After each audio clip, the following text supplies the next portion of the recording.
The meeting of the Connecticut Board of Education is now called to order. I need a motion and a second. Motion, second. All in favor? I need a motion and a second to move into an executive session. Second. Motion with Board of Education move into executive session in accordance with the Open Meetings Laws, Section 105F, employment history matters leading to the discipline removal of particular persons confidential and exempt under the meeting laws to seek the advice of the board's attorney. Motion? Second. Second. Good evening, everybody. Thank you for coming.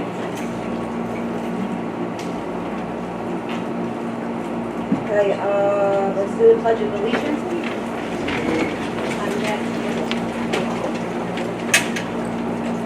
I pledge allegiance to the flag of the United States of America and to the republic for which it stands, one nation, under God, indivisible, with liberty and justice for all.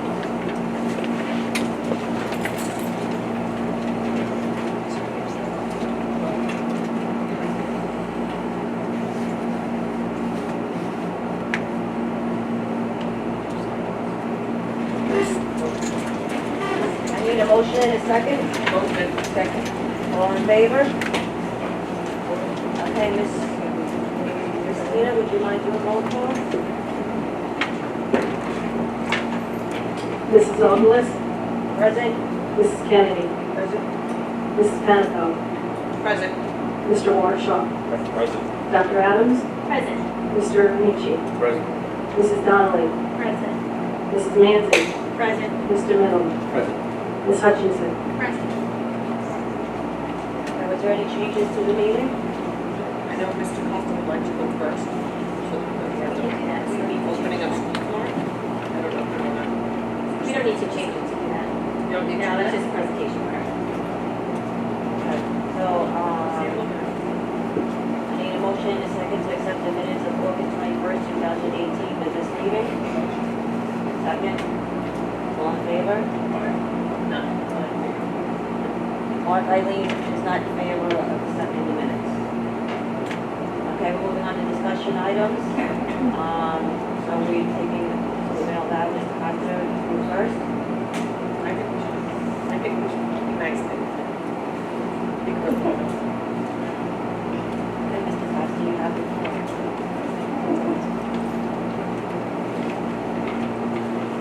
Accompanied by somebody. Covered by Ms. Nancy. I think we better raise it up.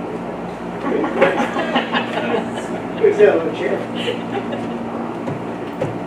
understand? I appreciate that. We're here to present and discuss our formal presentation that we did when we began the summer regarding the restorative academic program. And we're in executive session, that's a lot of questions. I believe for in the audience for our first presentation, there may be some questions that we addressed.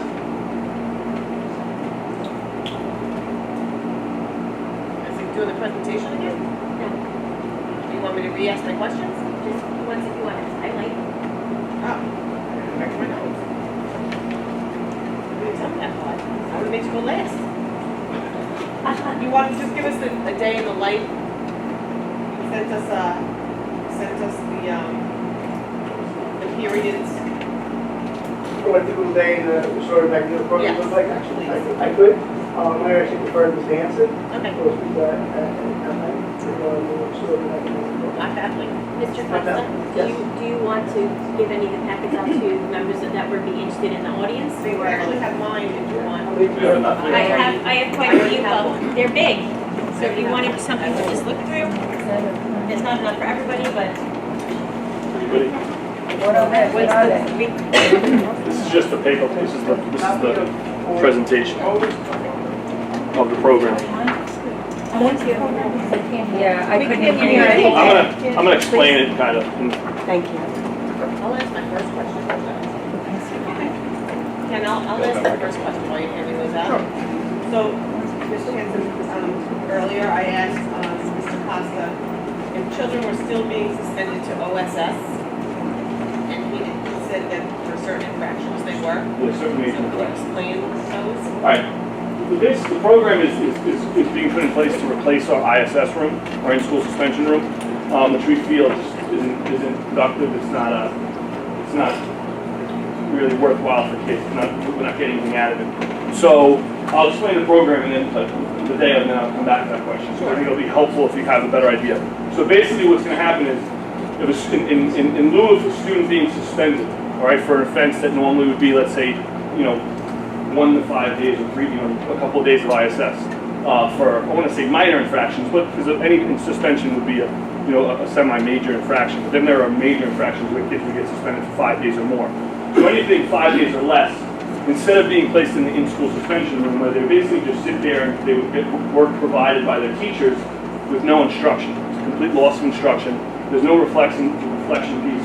I mean, in the past, there's been things where we do, we'll provide counseling if necessary, especially with repeat offenders. But with this program, we're going to set up a day where a typical day at the high school is 9 periods. So 5 of the periods would be covered by a teacher, and we're looking to use a special education teacher, just not because of the special education program, but in order to meet all the needs of all our students, we would need to have a special education teacher. This way, if there was a student that had special education needs, IEP or anything with their IEP or 504, that teacher can meet those needs. So with those 5 periods, so 5 out of the 9 periods, this teacher would be in there. 2 of the periods would be based on the philosophy of restorative justice, which is basically, and restorative justice is kind of a wide-scoping thing. It's a philosophy where you basically work on mending relationships and correcting behavior by addressing behavior, but a large piece of it is reflective practice. So we want to use the reflective practice part of restorative justice during 2 of those periods to work on the kid's behavior. What actually did the kid do to get in there, the student do to get in there, and what can we do to, first of all, have them reflect on their behavior, why they're there, and make better choices, and also try to correct that behavior. So that would be 2 of the 9 periods. The remaining 3 periods would be, that special education teacher will have a concentration. We're looking at either social studies or ELA. So that period would we would replace that student's instruction in social studies or ELA. So they're getting that instruction. And then the 2 other periods would be academic support. That academic support could serve as a resource time for a student that had it in their 504 or their IEP. It could also be specials. It could be not one of the major, one of the major subjects, but like maybe one of the secondary subjects, one of the minor subjects or electives that they're taking. So we'll provide 2 more periods of academic support from that teacher. The 6th period would be the duty, would be their lunch. Every student gets a lunch, so that would be their lunch. And then they have 3 remaining periods. The 3 remaining periods would be covered by academic-specific teachers, math, science, and then the other period would either be ELA or social studies, whatever the teacher didn't have. So if, let's say the main teacher was a social studies teacher, we would have an ELA teacher covered. So now you're hitting every single major. You're maintaining instruction. All right, and now the kids are forced to do work. So it's not, a timeout where the kids are kind of sitting there and they just sit there all day and don't have to do anything. Sometimes that's not, sometimes kids, I don't want to say enjoy that, but that's not really a deterrent for their behavior. We're making them reflect on their behavior, or we're making them, think about what they did. If in certain cases we can use it as a school, we talked about using it for school service, like a community service within the school during a period where they have to do some work in the school, and they're also, all their academics are being maintained. So when they're in there, they're still being educated. There are a lot of benefits to that. It maintains all their programs for anything like that. So the kids, it doesn't get counted as a change of placement because the kids are being educated. Now, another aspect of it, there are infractions that would be above this, where kids are going to warrant an OSS, fighting, drugs, weapons, things like that. So if a student has a long-term, something that would warrant a long-term suspension, we will still have OSS, but it will greatly reduce, our suspensions, ISS suspensions and minor OSS, out-of-school suspensions. One of the other things we use the room for is when a student goes out on a long-term suspension, let's say they go out for 4 or 5 weeks for a major infraction, we have to provide transitional support when that student returns to the building. So the final week of the suspension, they would be brought back to the school and placed in this room in the restorative academic program where we could provide them with those services and that transition back into the building, and also start getting them put and back on track where they should be academically. We can kind of gauge how much instruction, where they were when they were on OSS, and get them back and transition them back into the school. we're building a counseling piece using guidance counselors, psychologists, and then we have to talk to one.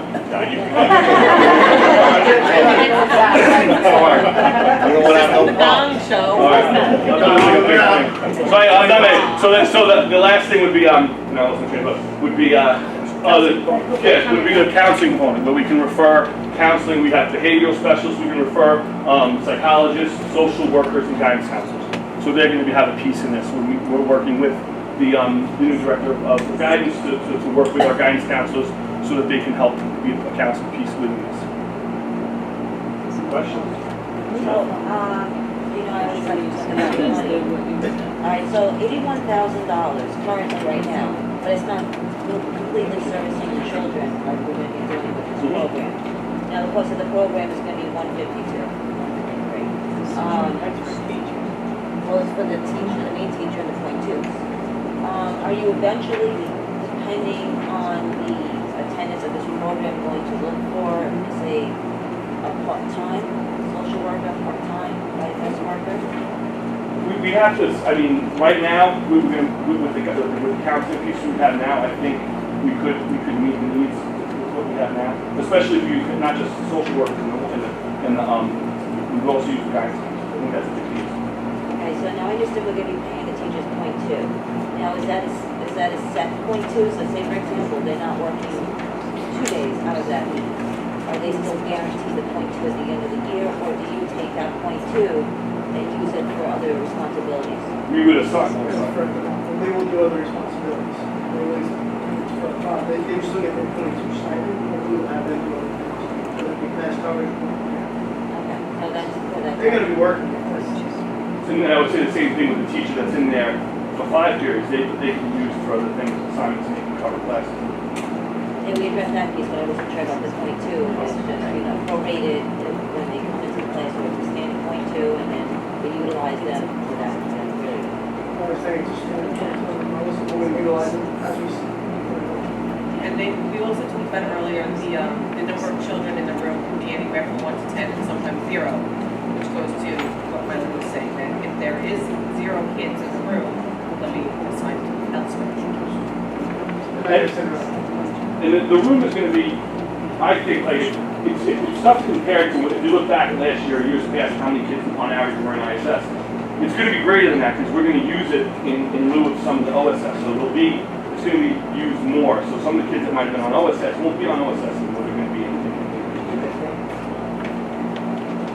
I think it's great this way. We don't have kids playing Xbox or on social media. It's going to be a little more painful to do. So maybe this will be a deterrent in some respects. The kids are going to do more work in that room than they probably would in a normal academic day because they're going to have what they're going to be every single period. They're not going to want to go. Exactly. They're not going to want to. That's the goal. Back in the day, we used to pick that up. Does anyone from the audience have any questions? Is it going to be a set staff? It's going to be, it's going to be set staff because we'll have the one teacher that's in there full time, and then there'll be 3 teachers assigned to the one teacher.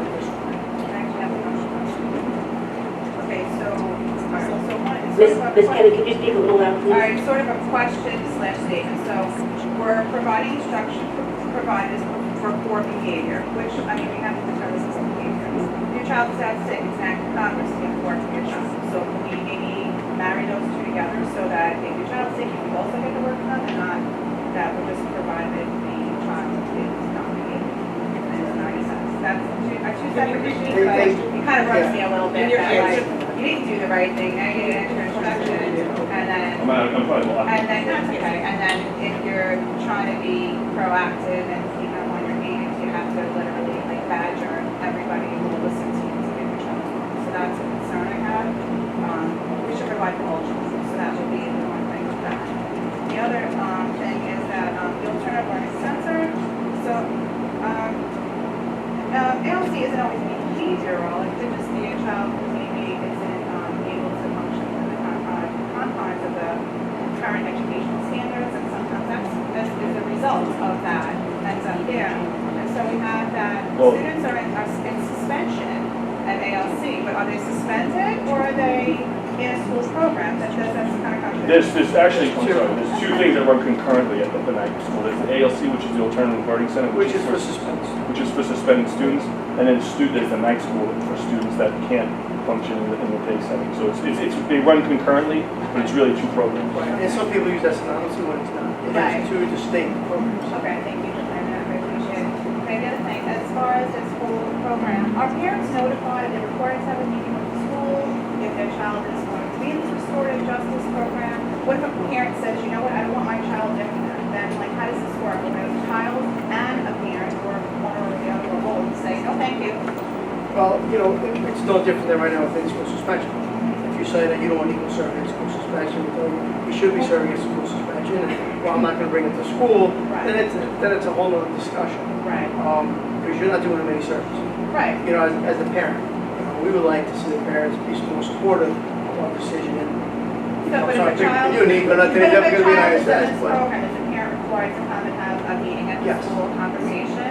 we always have a conversation with suspension, Okay, and then if regardless of what the infraction. And then if a child is in the program and says, you know what, I'm not doing it, like I look at the lesson program and, you know, it's interesting, it's happening, you know, if I'm thinking as a teenager who is in, I don't think they're not in trouble, but he's like, I'm not doing it, too bad, so sad, I'm just gonna sit here like, you know, a regular day, and that's fine. So what happens, do you add on to this program?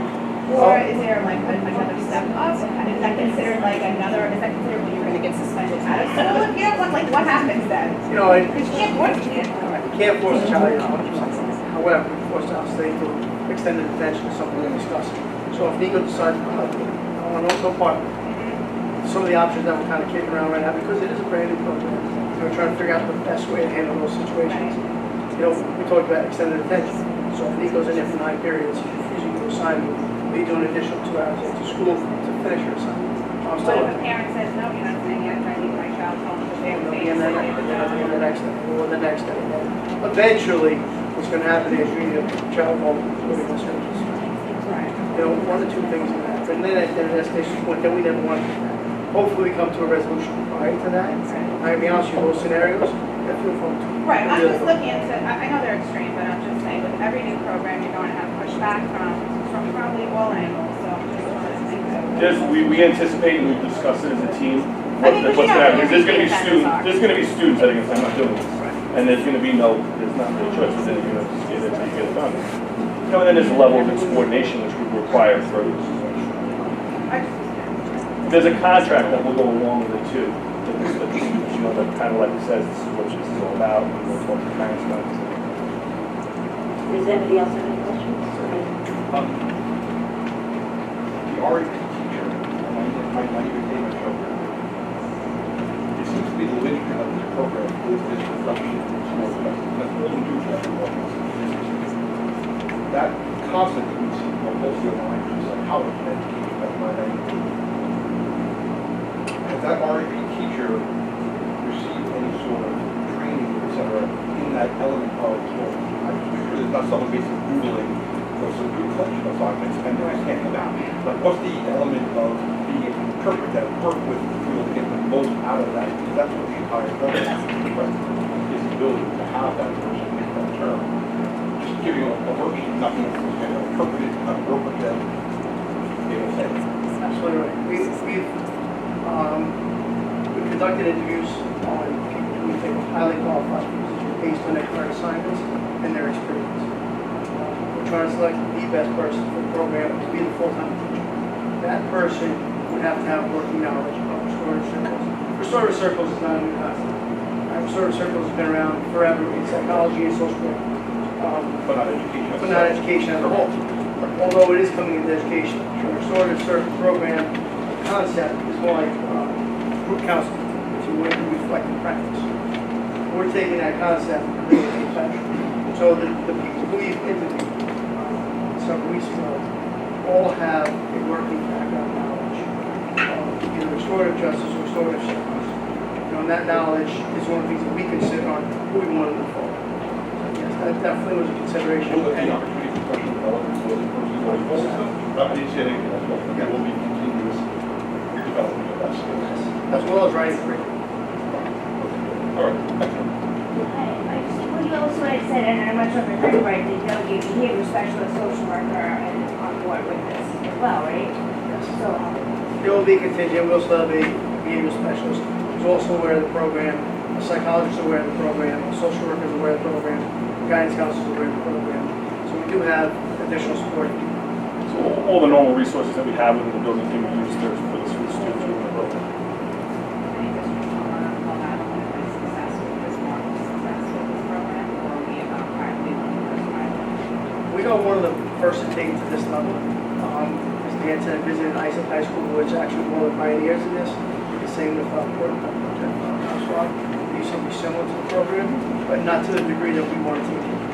This is more surface level, more light deeper. They're actually looking to copy our model at this point. So, Mr. Costa, this is not a new concept to network.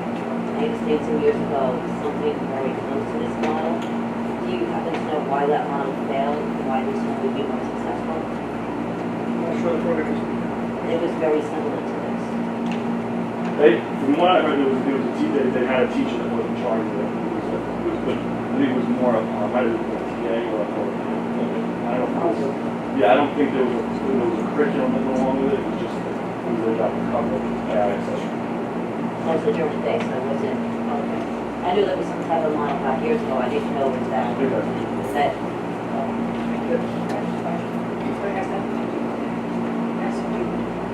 So, kids are encouraged to have cell phones today in school. Then I have to think of a parent where the kid was getting caught up, just a picture of the chest, and then the kid's name. And things like that. Is there anything that we do to stop that, or not do that, or look at messages? So, and what give us something? That's really up to the classroom teacher and what their protocols are within their own classroom. Some teachers actually have shoe copies where they make their kids put their phones in the shoe copy.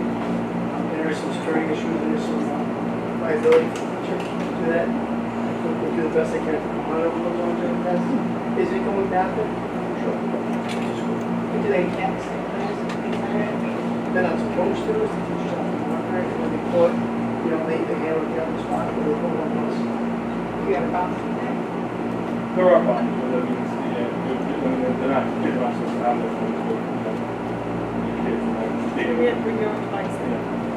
Well, like Mr. Costa We've said, been teaching, we've been talking, we actually had this conversation today about appropriate use in schools. We all know they're being cell phone. I mean, every single one, people in the room probably has a cell phone, and at least once or twice in the next 5 minutes, they can look at it. It's the age we live in right now. So we've been actually talking the idea of how to embrace that technology. We want our teachers to use the technology in the classroom, but we want to emphasize appropriate use. What's appropriate, what's not appropriate. We handle on a disciplinary level many forms of inappropriate use. It's very unfortunate. But on the same token, we see a lot of great things that happen in classrooms using cell phones. When those things happen, where it happens as fast as it sends along, it does happen. These are taken as we think. Oh, sure. Absolutely. cell phones won't be allowed in the streets. Kids won't have their phones. It's one of the things that's not going to be. So this one, they got to turn it for you. You will turn their phone in when you go to school. How would that be? For a test. No, no. Restored Backend program. Yeah. So we also have several desktop, Yeah, turn. we also have several desktop computers set up in the room for internet use. So on their lunch break, do they get someone back and then return the phone? That's something. We discussed that, and we haven't fully decided that part. I wouldn't say we're in advance, but that full discussion. One of the things we discussed is it's actually kind of currency. You know, if you can earn it, they do what they're supposed to be doing. They're supposed to be doing all that day. During the lunch period, they get 5 minutes or 10 minutes. So then they finish most of your good hours, get behind some of that stuff. Any more questions? Thank you. This is a mom of special education kids. How does this work when a child is dyslexia, iPads, or I know special kids can get suspended. However, I know we'll go there with that now. Is it because we're not understanding what's happening? Is it management breakdown? What's going on with the child? But for a child, I don't know if I'm misunderstanding. Is this repeat offenders, or this is a first-time suspension you go into like this? Thank you. It depends on the infraction. So it goes like, so we do a big climb or whatever, I get that, right? So usually, I mean, my child would not sit home. I appreciate this, because I think it's child home, to send them. But how does that work? Is it geared to all? Well, one of the reasons, that's one of the reasons why we were. Well, yeah, I know what you're trying. I know what you're trying to say. One of the reasons why the main teacher in there we want to have looking for a special education teacher is one of their responsibilities will be usually they'll be like we're not going to put kids in this room right away. So let's say something happens today, hopefully it'll be at least a half a day or they'll go there the next day. That gives an opportunity for the teacher to check this person's IEP, check what their accommodations are, and meet their accommodations while they're in this room. So is there anything special they need? If they need an iPad, they need any sort of special accommodations, the teacher's responsibility is to make sure that those needs are met. Yeah.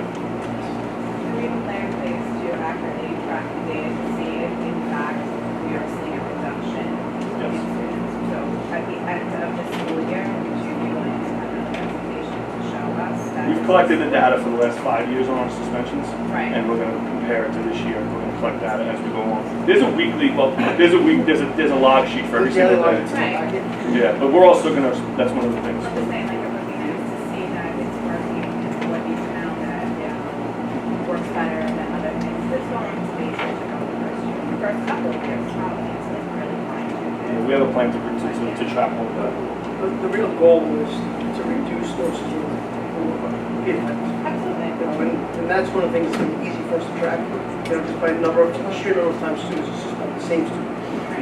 We see that in years past, we see that each year. Are you looking feedback from students at the end of their time in well to see what they felt was something that stayed with them, or I mean, look, there's also cases for even adults who like to joke whatever, but overall, just to get a feel for it, feedback, what they can do better, or just to help.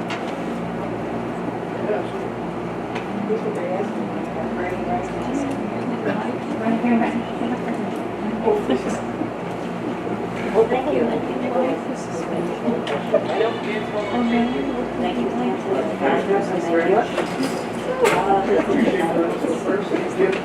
Enjoy tomorrow. Thank you. Mr. John Howard?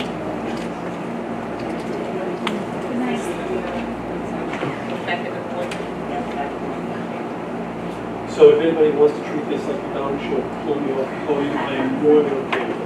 Where's that going? Give me that 15. I'll give a very, very quick overview as to what we're referring to in EMS for the community's sake. But as everybody here knows, and from the meetings that took place in the past week, we've had a moisture issue that goes back many years at OBMS. This past summer, it reared its ugly head in a manner that was quite surprising and very alarming. For the first week or so that we noticed it was strictly a moisture issue, but over the course of a couple of days, it actually started rearing itself as being moldy. The areas that we were most concerned about were on the first floor, on either side of the LGI, stairwells, a couple of hallways, as well as the cafeteria. So once we identified those areas, once we realized that we had an issue, we immediately reached out to the Board of Education. As you know, we created a special purchase order so that we could address that work immediately, as well as bring in some equipment that would allow us to dehumidify the air and start gaining control of the space. We did that immediately. That very afternoon, the company came in on Friday, they set up all the equipment, and then they came in with people, and they cleaned all of those areas that we were concerned about. At that point, we also reached out to J.C. Broderick, and we asked them to come in and give us their assessments as well. Not only in the form of air quality testing, but also professional observations and recommendations as to how we should be handling those rooms. Thankfully, we have a couple of representatives here from J.C. Broderick, a lot of years of expertise, so hopefully if there's any questions pertaining to that, they'll be able to help answer those. We also have a representative here from John Miller himself is here. So as we start looking into long-term plans, John will be very involved in that process as well. So as we were going through this, my first thinking was, how are we going to solve this? And I always kept thinking long-term. The problem with long-term is it doesn't help us right now. I was having a conversation with a union representative at the building, and started realizing that we needed to find a way of addressing the situation as we speak. We can't just sit there and go on trust and go on hope that we're doing things well. We need to document things, we need to document them consistently, we need to do it regularly. So what we did with consultation with the building was we created a series of spreadsheets. Those spreadsheets, those checklists are being done on a regular basis. The person is looking at approximately 15 different items in every single classroom. They're dating it, they're signing it, and they're leaving it for the next person so that if it's a different person who comes in the next day, they can see what's been done and they can look at it and we can actually track and create a blueprint as to what's going on. It'll also help us to address the problems before they become bigger problems. We've done a few other things as well. We actually had staff in the buildings all weekend long as a result of the conversations that we had last week. We realized that we had to expand the scope of the areas that we were cleaning. We started getting into storage closets that hadn't been cleaned in years, some personal closets in each of the individual classrooms and a variety of other places. We found more areas of concern and we addressed them accordingly. We had J.C. Broderick come in once again on Monday, and instead of just looking at the building areas that we were cleaning, we looked at the entire building so that we could have a better snapshot of the entire building, whether it was an area that was impacted by the moisture and resulting mold. So we have a good snapshot of the whole building. I am happy to report that we did that testing yesterday. Earlier this evening, we got those results back.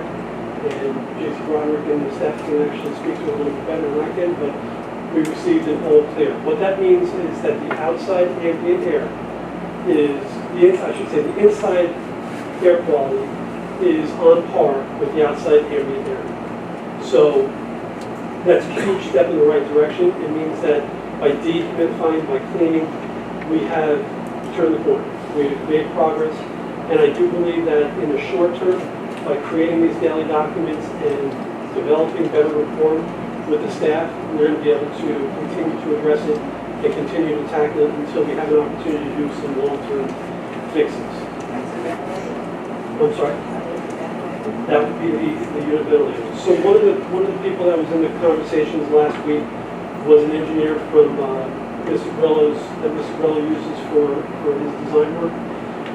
And he looked at the way we use the building, he looked at the mechanical equipment that we have in the building, and suffice it to say that the univents, which are the heating units that also bring fresh air into the classrooms, are old, and they are working against the window air conditioners. Window air conditioners, as per IEPs or teacher requirements, are required. Air conditioning is required in certain places.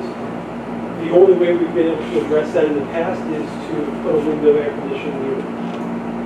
Additionally, in years past, when we've had some humidity issues, window air conditioners were able to help in those circumstances. They did not help to the same extent this past year because the variables were different. Whether it was because the temperature was higher, the humidity levels were higher, or it was for a more extended period of time, I can't tell you definitively. I do know that there are so many variables that we're trying to address each one of them as they come up. But the reason why it's on the agenda tonight is to really talk about long-term plans. We've done a site survey of the building. We've assessed the equipment, the age of the equipment, how the equipment is being used, and we're starting to look at ways that we can upgrade that equipment. For the members of the board who have been on the facility committee, they'll remember that 18 months ago when we started those conversations, we talked about upgrading the equipment at OBMS. There's actually a line item in that proposal that's been presented to the board to replace all of the old green ventilators and do a lot of this work. We need to expedite that. We can't wait for the community to go out for a vote. We can't take the extra year that it's going to take for SED to approve it. We are very fortunate. The 2014 project is nearing an end. All the work that we awarded to that project has now been finalized, with the exception of the work that was talked about at the last board meeting, which was the heating, ventilation, and air conditioning of the high school. Once we take into account those bids and those numbers, we have quite a bit of money that we can allocate towards those units. So my hope tonight is for you to approve the services of John Wheeler to go out, start looking at the problem in more specific detail, authorize the use of the balance of funds from the 2014 project, which were clearly identified to the taxpayers back when that project was voted in. And I'm also going to ask that we go through the process of using the third-party review, which is instead of going through S&D and the lengthy process that involves, that we actually go through an expedited process so we can get the approval, we can start the bid process, and we can start doing the work as soon as possible. So John, is that on the agenda tonight, or will that be on the next agenda? As far as, Obtaining Mr. Gorilla's services? so he's already the architect director for the No, I district capital understand that. projects. Really what we need to do, because it's already been voter approved, it's a question of authorizing John to start developing the plans and starting that third-party review. Well, that's the piece I'm referring to. I have a question for the So third is party that, review. so does that come on tonight's agenda or next? I don't think there needs to be an apology for the rules. I don't think it's something that, well, we've already got voter approval to expense the money for heating and ventilation issues related to the building. Oh, I So, thought you were talking about the person that's gonna expedite. That yes, yes. was that on this, on the next one? No, because we don't have a dollar amount yet. We have to sit down with the purchasing director. We need to finalize the last of the invoices and make sure we have a concrete handle on the numbers. There's a couple of variables, as the board realizes, we know we had a architect that is no longer with the district that we're covering funds for. We're just making it to make sure we dot our i's, cross our t's, that we have the amounts set in stone so we know that we're comfortable with what we're doing. And that's going to be the authorization for John to go out and do this work. What I propose is that we look at the worst areas, which we clearly identify as the cafeteria, 1 through 5, 10 through 15. Those areas have, through my conversations with a lot of the staff and various people, have proven to be reoccurring problems. That's not to say they're the only problems, but they're the ones that we know are big problems. We're also going to look at any room in the building that has an IEP for a student and or a teacher requirement. So we're going to prioritize which ones are most important, and then what I recommend, and I think it's a good way to approach it, but I'm certainly open for suggestions, is that we do a per unit cost for additional ones as we get the price. So if I estimate $30,000 to do a room, and the price comes at $25,000 for every 6 rooms, I might have another room. John? Okay, so go back to that $30,000. That was the question. If each one of these unit ventilators were approximately 2,000 to 3,000, so it's a lot more than that. Substantially. So for each unit is 30,000? $25,000 to $30,000 at rough figure. For the ones that we just did in the 2014 project, that's the price. Okay, so then you're anticipating how many to be installed at OB? Until we sit down with the director of purchasing, I don't want to say definitively, but I do feel that all those high priority areas that I just referenced, we will be able to address. Okay, great, thank you. There was a third-party review that you just spoke about, and I know that we talked about the CTA was going to help recommend that a third party. Different. Is that something different? I'm The not- third-party review, I'm referring to architectural review. When we talked about, we had that conversation over at OBS, we were talking about air quality sampling and having a third party. Are we still doing that? Okay, the air quality sampling then, are we still having a third party look at that? To date, we've had Robert look at it and the Department of Labor. We haven't had a chance to have that conversation with the CTA to get those, to get their recommended parties so that we can review it and agree on it and establish a PO for that. Okay, but you are going to do that? As soon as we get a list of alternatives, third-party review, absolutely. There's very few vendors that are readily available to the district to do this type of work. We have J.C. Broderick and EnviroScience. Those are the two that I think 100% of the schools on the island use. That's not to say that it's going to provide the same peace of mind as a third party, which is why we had that conversation last Tuesday, and we'll absolutely continue those conversations. I apologize that I haven't followed up on that recently because I've been dealing with this, and dealing with communications and conversations down there with this, but I will follow up tomorrow. So I anticipate that the weather is not going to be your friend the next week or two. Correct. So what is your, at least for the next 2-3 weeks? So similar to what we've been doing already, we have commercial grade dehumidifiers in the building. They're plugged in. Because of the noise they make, and as I spoke to the staff today down at OBMS, my recommendation is that we unplug them during the school day, 2:30 in the afternoon, we plug them right back in. We monitor how much moisture is collected in them, and we make determinations. Is it still serving the purpose in this room, or would it be better served in a different room? So that's first and foremost. We're dehumidifying, and we're going to continue to do that. In fact, I worked with Sharon earlier in the week, and we're actually purchasing our own instead of having to go out and rent that equipment. Additionally, we're providing custodial coverage 7 days a week. So even over the holiday week this past weekend, we have people in the building. One, to expand the scope of cleaning, but two, to continue that daily monitoring in each of the individual rooms. In the upcoming week, we're going to do the same thing. We're going to have custodial coverage Saturday, Sunday, Monday, Tuesday, because we can't afford to let something get out of control and lose 4 days before we come back and find it. So today in particular was very humid. You're okay with today? We were okay. We didn't see, in my walking around in the building today, I did not find any areas that were high moisture. The walls weren't sweating, no slip floors? Nothing that I found today. Nothing that I found today. Now, will tonight sort of be an indicator of what you're going to find tomorrow? Because I know the levels go, There's so many variables. I think the inside of the building is cooler than the day the next temperature is going to be.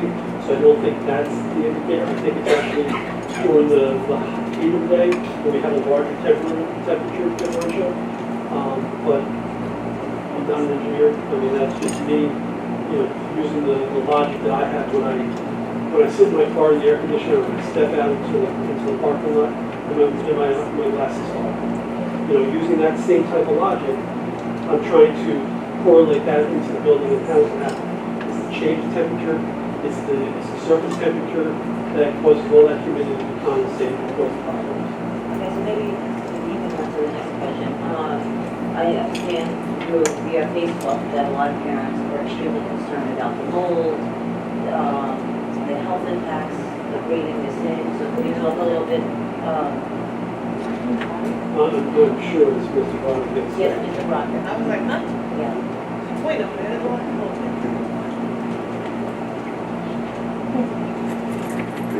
So I don't know, remind me of your name again, because I know it's not Roger. I know you've heard of Roger. My name is Ed Dubois. I know Roger, okay, thank you.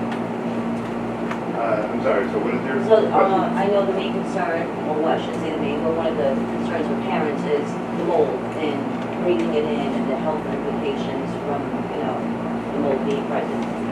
Right, so one important factor is that we're always breathing in mold. Mold is a natural organism to this planet. Everywhere on this planet, we will be breathing in mold. Where mold becomes a problem is when it starts growing uncontrolled indoors. And that's where the air samples come into play. So the custodial staff who's done a very aggressive job of cleaning the building and getting all visible signs of it away, the air sampling comes in where the only method we have is to compare with outside. Because as mold does act as an allergen, everyone will respond differently. So it's not like other indoor contaminants that we may measure where there's an exposure value that we can compare to. There is no known exposure value because everyone will act slightly different to different types of mold at different concentrations. So the comparisons are collected from outside the building, samples collected at the same time as samples inside the building, and we do multiple comparisons to make a judgment if it's elevated inside the building. A significant elevation inside the building would give us an indicator that mold is growing inside the building at a higher rate. So the sampling that we received the results on tonight show that the total counts for inside and outside the building, that inside is lower, and the multiple comparisons across the different types of genera of molds are also less inside the building than it is outside. So it's a lot of the areas tested, butters tested, that sort of thing? It's a handheld pump, and what we do is called area composites, where we break the building up into several zones, and we walk the sample around in each one of the classrooms and hallways within that zone. Now, forgive me if I'm incorrect about this, is this mold anything different than, say, the mold you would get on your grass and tile? Is it very similar, or is it? It's very simple. So the types of molds that we see in these types of instances are the first types of molds to grow in a high humidity environment. So again, similar to if your shower exhaust fan failed for a couple of days and you started seeing a little bit of mold, this is the same type of high humidity instance that would cause that scenario. I'm going to turn it over to the public. I know. Wait a second. So at this time, you don't recommend doing anything other than what we've been doing? I know there was one part of your report that had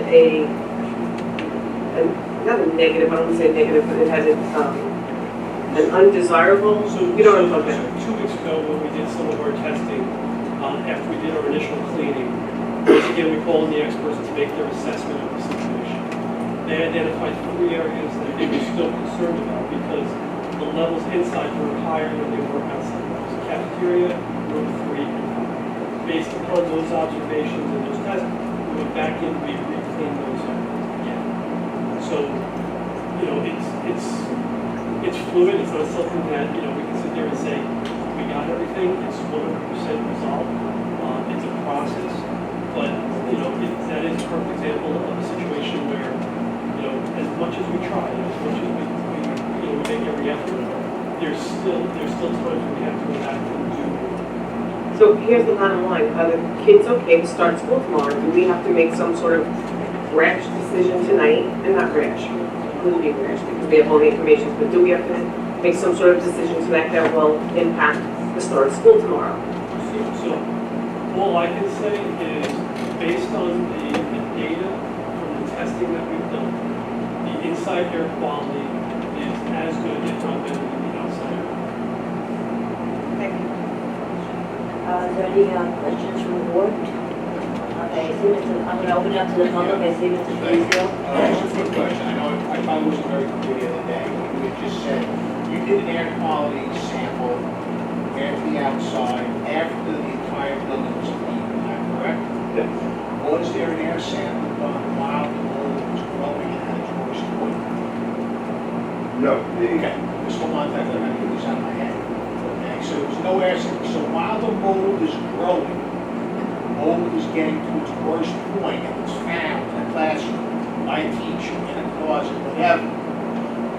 Would you, with your expertise, say at that particular point, if you did an air quality survey of that building, where the walls in the cafeteria were completely covered, okay, where the stairwells were covered, would you have the same outcomes before it was cleaned?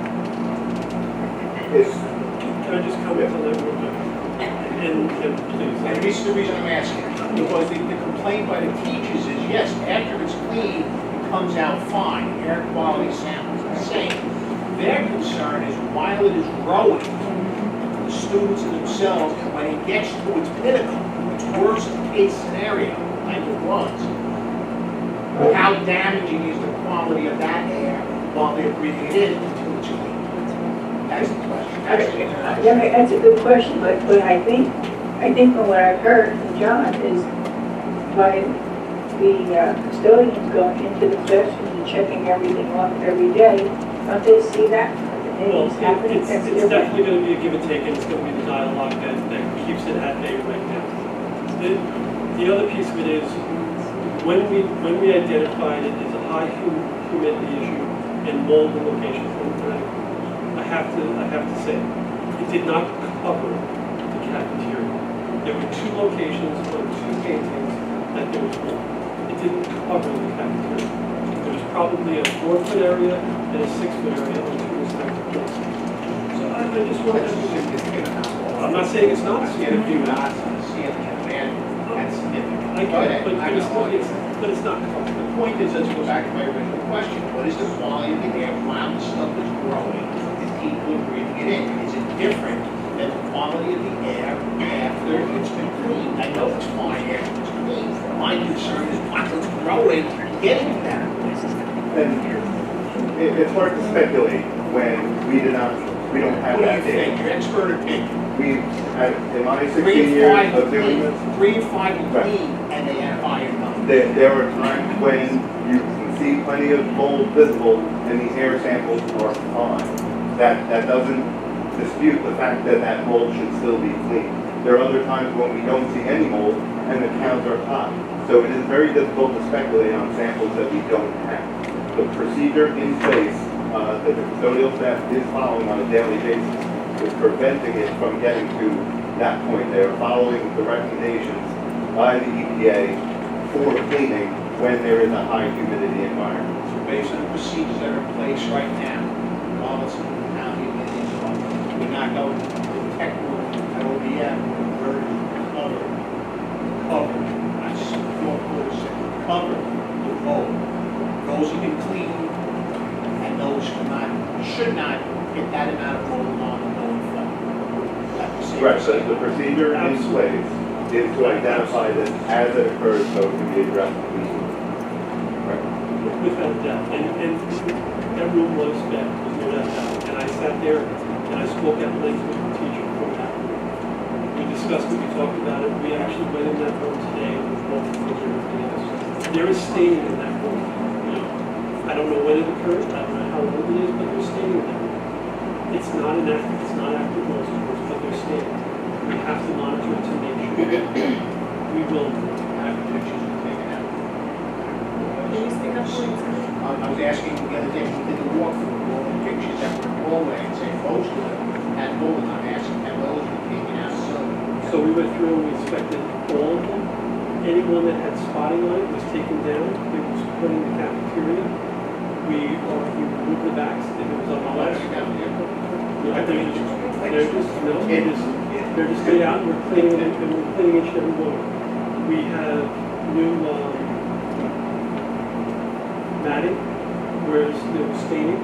It's not active anymore, but it could be 15, 20 years old for all we know. We're not going to take that chance. We're giving it a clean. We're giving it a cleaning. We're taking care of all that stuff. They put up a bunch of them. They put a bunch back up today. They're going to work on putting a bunch back up tomorrow. Goal is to get them all up by Thursday. If we can't, we're not going to rush it. We're not going to do a circumvent the process. We're going to go through the process. We're going to give it some time. Go ahead, question in the back. We keep hearing how rooms 3 Can you speak up, though? Sorry, we keep hearing how rooms 3 and 5 were scrubbed and cleaned, and they have these huge dehumidifiers like nothing I've ever seen before. I got called into room 5 today at 2:30 to find half of the cabinets in there had mold in them. And I'm not just talking like what you might see in your brown shower on occasion. I'm talking patches this large in her cabinets, and the only reason why it was found is because the teacher she's sharing a room and said, "Can I have a cabinet to store my stuff?" She said, "Sure, take that one, it's empty." No, it wasn't empty, because the whole back of the cabinet was covered with mold. It was at least 3 floors that had mold, and at least 4 cabinets that had mold. I get it, it's a problem, but then the custodians are coming in to clean it. I love our custodians, they do a great job, but they're not mold experts. And to see this today, after the rooms were scrubbed, hearing these dehumidifiers running and hundreds of gallons of water being pumped out, to still see this black mold everywhere in room 5 was really upsetting. And then you're saying that we will shut down. I can't hear you in the back. During the day. During the day, while Yeah. our kids are in there, so that's just mold to grow. And as this gentleman was saying, what is the air quality then? What are our kids inhaling while they're in there and this mold is growing because you're shutting down the dehumidifier? And the staff. And the staff, I'm sorry, you're right, I didn't mean that. No, I mean. And the staff, you're putting our children, our staff, our faculty, our community at risk. A lot of our kids have health issues, and even kids that don't have health issues, or teachers. Now, all of a sudden, the teacher is relocated because they have health issues. So just put them in another building and leave the rest of everybody else in the building that this mold is growing. It's crazy. It's absolutely insane. Well, can I ask a question? When did this mold start to surface? Did it surface in June? Did it surface in July, August? I was down at the building in the beginning of August, looking at a floor, wax on the floor. That room, which was one of the rooms that has historically been a problem, was dry as could be that day. today. On our way out, in fact, I actually brought Mr. McGuire down there. We were looking at that room. There was no problem in that room at all. But as we walked out of the building, one of the classrooms right next to it had a large amount of moisture on the floor. So the reason being, I was told, was because the window air conditioner, actually the portable air conditioner that was in that room, was being changed out, and that's why it caused the moisture to accumulate in that room. So it was a moisture issue at that point. It hadn't been there long enough for it to create a mold issue at that point. I then proceeded to go back down to that building a week later at the road strip to take a look at it, to reassess it. And at that point, there were several more rooms that had moisture issues in that room. Conditions changed, whether it was outside the community, I couldn't tell you So I hear exactly. what you're saying, so But there were a series nothing of apparent in June, nothing apparent in July. So June, we have children in the building, obviously July, we don't have children in the building. So when we talk about the mold servicing, is it just August, September, that it's becoming a problem? Is it other times of the year that it's servicing? I don't expect you to answer it, everything, no. Why is it just this school too? Well, I You just, just took I the words want out to of get my the, mouth. Let's just say the reason why I'm speaking because he's familiar with this building. The reason why I'm not is I've been in about 3 different school buildings myself today. So this is not indigenous to this building. This year, because of this stretch of high humidity and high temperatures, and the fact that the buildings are dormant, it's not one thing to overusing a building is not using it at all. So when you have these short periods of time when we have such high humidity and high temperatures that there's no movement inside the building, it's prime conditions. So the truth of the matter is when the building's occupied, you're going to have airflow, people walking in and out. That potential for that mold growth is going to grow. It's not going to be as prevalent because there's a move down. And the mold can grow within 24 to 48 hours. So it's going to be something like for instance, we had situations, I went today, there was literally somebody in there last Friday who went in today and there's mold. So and as far as like what we're talking about the process is that everything we do, every approach we take to these investigations are very strict in accordance with protocols put out by OSHA, PESH, the EPA, the Department of Labor, IICRC, and we investigate and properly identify. And then and with that as a complement, now even though these procedures, none of them, whether it be FEMA, OSHA, CDC, EPA, none of them even recommend air sampling. That's part of an assessment, part of an evaluation, they don't even recommend it. It's an above and beyond as an assessment tool. So we, in addition to that, we identify whether or not we see this known contaminant at a hazardous level. So there's only 2 times we recommend closing a school building, right? One is if we have a known contaminant at a hazardous level, or we don't have an opportunity to investigate and identify what the concern of the problem is. In this case, we did investigate, we identified, we know what it is, it's high humidity. And it's going to be high humidity, we don't have air conditioning, and just like every other school building coming around, and I'm telling you, we've been in a lot of buildings this year. We've been in a lot of buildings in the last 5 days. And what's the proper, so we know what the condition is, the high humidity. What's the proper response? The EPA has a very specific protocol. That is exactly what's being implemented. You monitor it, you see it, you clean it with detergent, that's it. They're not required to do air sampling, but we did it anyway. The sample that we identified that we did shows now very favorable results, that what they're doing is effective. So what we can tell you is that we know what caused the mold growth. We've identified it, we put actions in place to minimize that from happening. And then so far that process seems to be working. It's very favorable. And it should be pointed out, and again, I wasn't there, but it's my understanding that PESH, basically OSHA for the public employees, was there, visited this building and went through it. Yes. Agreed with the same action. And what's happening is wrong. It's a condition that's really uncontrollable at this point, but the best actions to be taken is going to be done by the students. So I can't guarantee anybody. I will say, like I understand you're saying these two trust me. We've seen mold issues. We've done work all over that in Katrina. And these aren't, and it's not that these are something that we want. We do close buildings. We closed after Hurricane Katrina. We closed about half a dozen buildings all over Nassau County where the storm surge. This past year, we closed 3 hotels down in Miami. because we've identified a protocol, we've established a condition that we believe is resulting in a hazardous condition. So we will do that. We will recommend it. We just have not seen that in this case. As long as the actions that are being taken are being done quickly, properly, and we can monitor what's going on and we're seeing this condition, that I don't have enough data, I don't have enough proof or anything to suggest that you have to close the building. All right, I have like two parts to Just this. speak up if you could. If you can speak up, that would be great, thank you.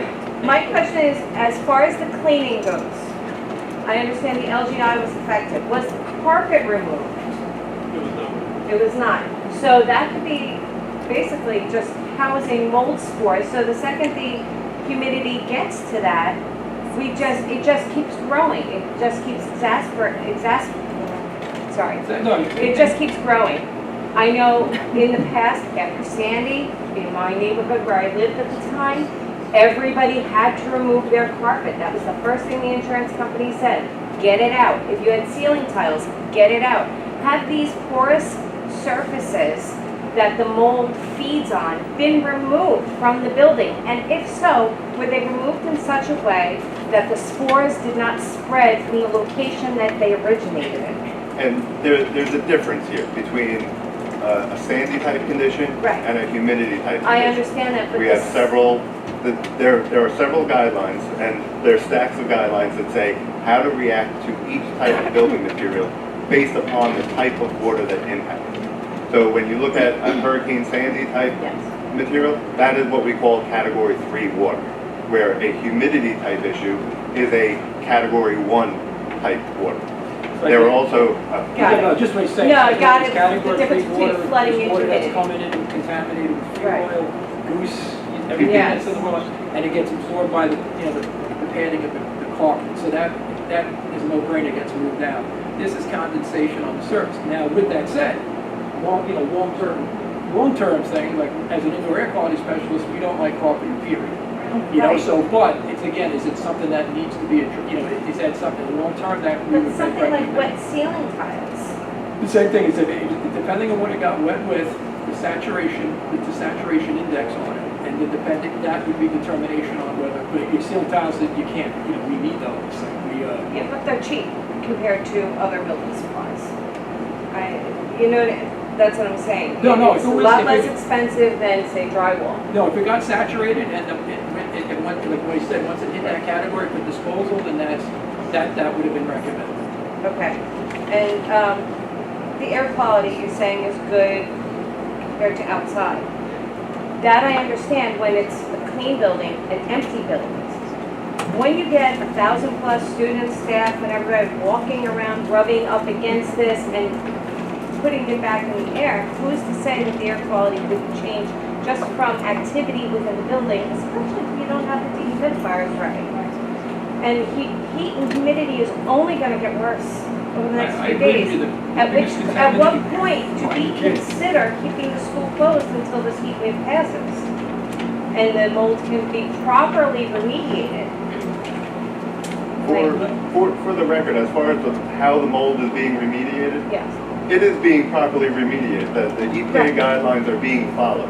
If we were talking about saturated drywall that is growing mold both on the inside of the wall cavity and the outside, where you have to cut out the sheetrock and physically remove it, yes, some of the procedures that you are referencing about setting up containment, doing it in a way that doesn't release it, is absolutely true. For the areas that we are seeing, the level of containment of being used, or local containment, if you will, that the custodial staff is using, is sized for the amount of mold that is being seen. I have a question. Forgive me if I don't know this. So, the young lady back there made a good point about opening up a closet door and having this whole thing, kind of over. I was at the school, Thursday, walking through with the kids, and there were rooms that distinctly smelled like mold, this very sick smell, and especially sensitive to. They said that the guidelines are being followed. Who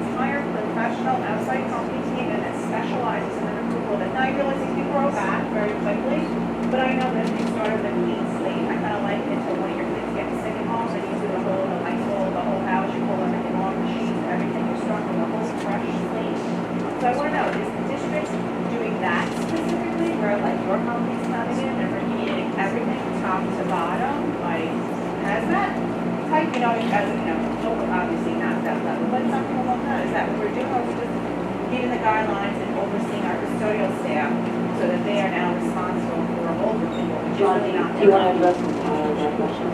At this point, as I stated earlier, when we had a humidity issue and we saw that overnight, that 24-hour goal, bloom and everything else, we reached out to that company. We reached out to that remediation company.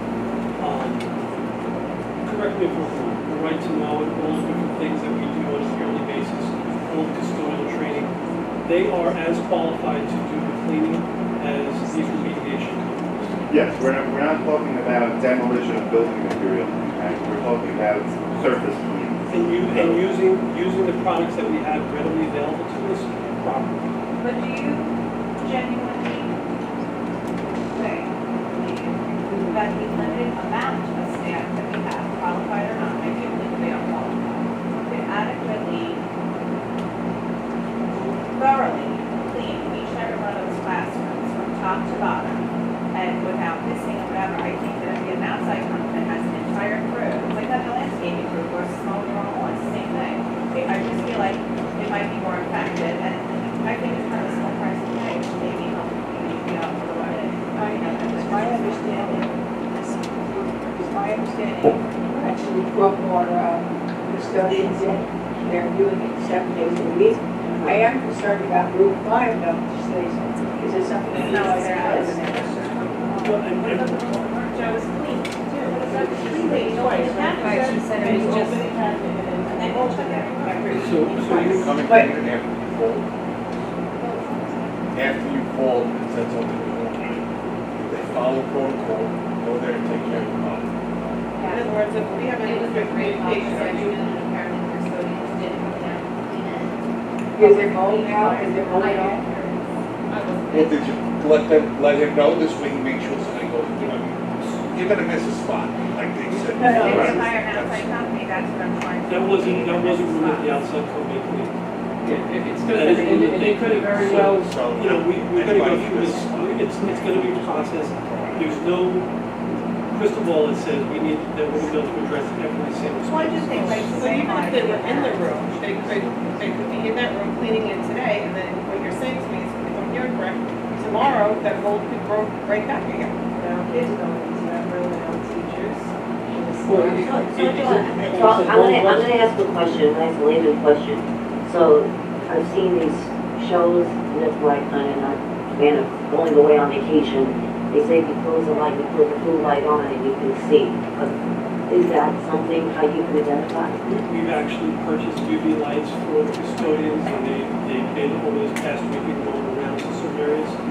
We did expand the scope of work that they do. They typically were not going into storage closets or regular classroom closets. Now we need to get into cabinetry, and that is a huge oversight, and I apologize. It's not So then, acceptable. all the cabinets and closets have not, I can't hear what you said, I'm sorry, clean and checked. At this point, because it was 4 hours.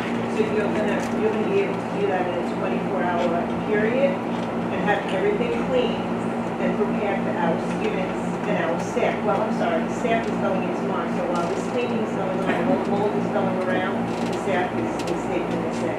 Our teachers, our staff, our faculty. How is that? That's what I don't understand. We're putting people at risk. And I'm sorry, gentlemen, no disrespect to either of you. You guys think that, maybe we're layman or whatever. You guys keep joking around and laughing. I'm sorry, did you put your family at risk knowing that there is a chance that there's mold building in this building? It's just, it's lunacy that you would even share. Exposing our kids, our staff, our teachers, our faculty to this, for what? To start school on time?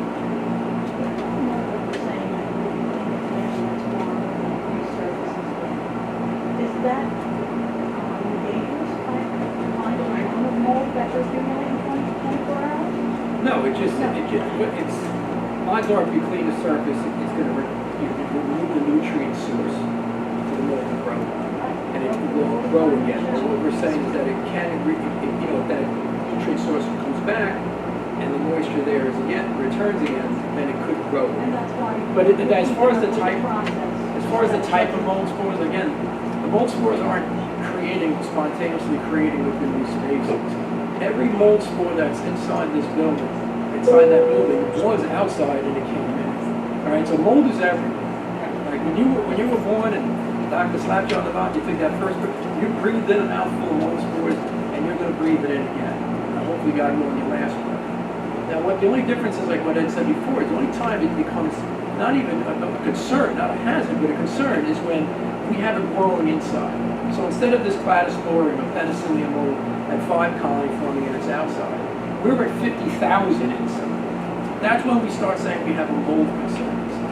All right, so now that doesn't happen from 5 square feet to 10 square feet. Technically, within a space, a functional space, the EPA only identifies somewhere as over 160 square feet of mold spores is when you really have a mold problem, a mold concern. And we see that. Like we said, we've seen that when we go to hotels and we go into it, we pull back the wallpaper and there's just black mold behind it. I mean, that's when you have a chronic mold problem. And then you're trying to figure out where's that moisture coming from? What's causing that? What are they being exposed to? That's not the case here. We know, we've identified what the concern is, moisture on the surfaces, just that, and it's creating patches of mold growth throughout. So the idea is like, right now the sampling that we're shooting, like what we do have is sampling that as we go after the custodian's cleaning, under the current conditions that we've seen in the building as of Monday. And we've seen really good results. We're talking really good results. I mean, I just want to, like I said, I've been busy. How was I receiving the LGI? I guess so, less than half time. Good. Hold on 1 second. We had 4 board members all in that LGI the other day. You can tell me to the cows come home how great the air quality is. Every single one of them said this LGI's got to be taken care of because it stunk to my head. I went home for 2 days. Okay? All of a sudden, my throat was scratchy and my nose felt like I had been in here for 6 days instead of an hour. It wasn't that way before I walked in. I couldn't even hear out of my ears. I was so clogged up.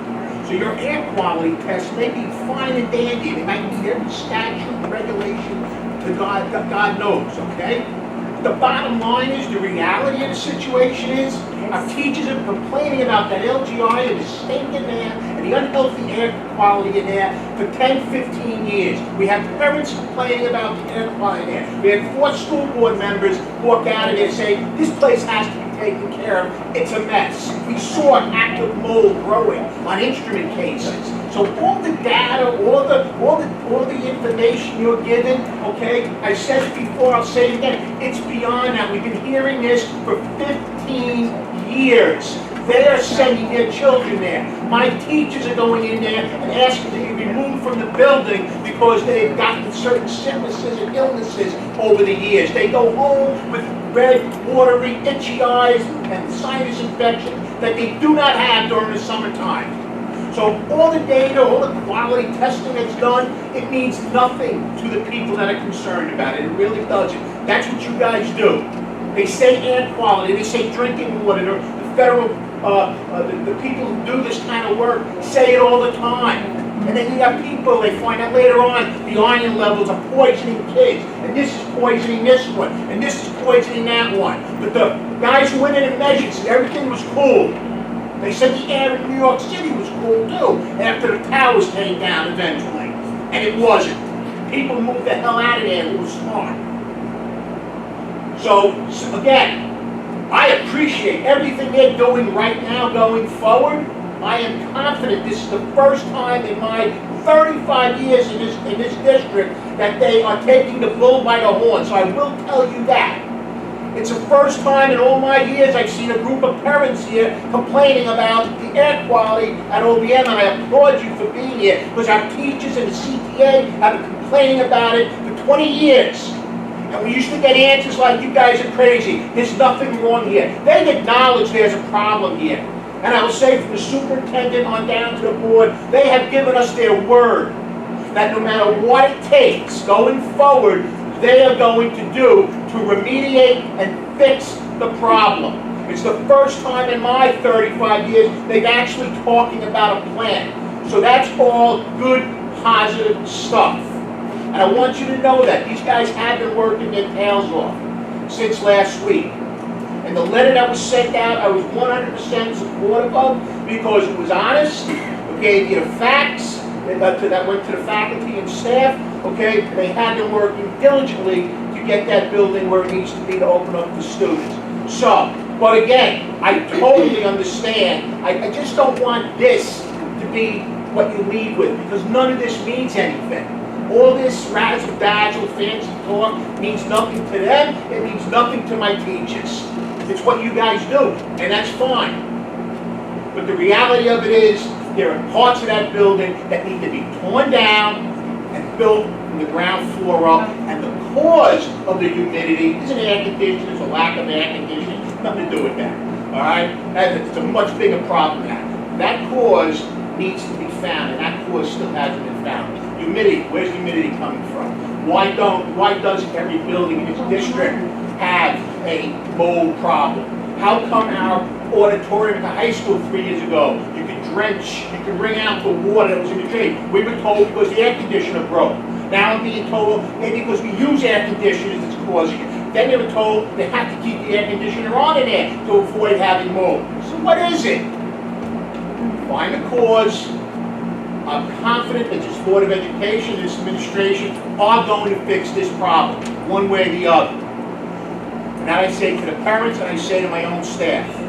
Okay, they are going to fix this problem. But all the numbers and telling people that the air quality is better than it is outside, going in one ear and out the other, guys, because we've been hearing that for so many years and people are still getting sick. So I like better the reality of what you guys have said, that you're willing, you recognize there's a problem. First time ever that they actually recognize the problem since I've been here. That's a great first step. So all this other stuff is a waste, all right? You guys find the reason, find the cause, know what's going to fix it, all right? Your architect and whoever else you deal with, all right? Invest the money into doing whatever that needs to be done, okay? And I think then you'll start seeing improvements in the building and people being satisfied with what's going on. The rest of this stuff is much more hard. That's the objective. I, for one, am happy to know the number. I can't hear you.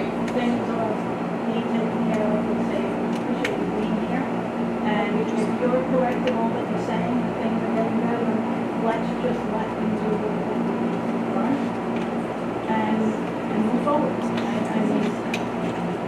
I appreciate you coming and sharing your knowledge on this gotta be a tough thing to handle here. I appreciate it. My concern is for our allergy. First of all, let me be clear, for everybody, but I am highly allergic to mold. What is the best, because it doesn't seem like we're going to problem solve here, what is the best solution for the immediate fix, or bigger solution? Is it to not use those rooms, is it to get rid of those cabinets? With your expertise and again, I had a restoration company come in and I do agree our facility can clean. I do, it is, and I've seen, of course, mold where we have to have ventilators and the plastics and it can get crazy. Obviously, it's not at that point because you can do it again. But it is bad enough, or it is a big concern.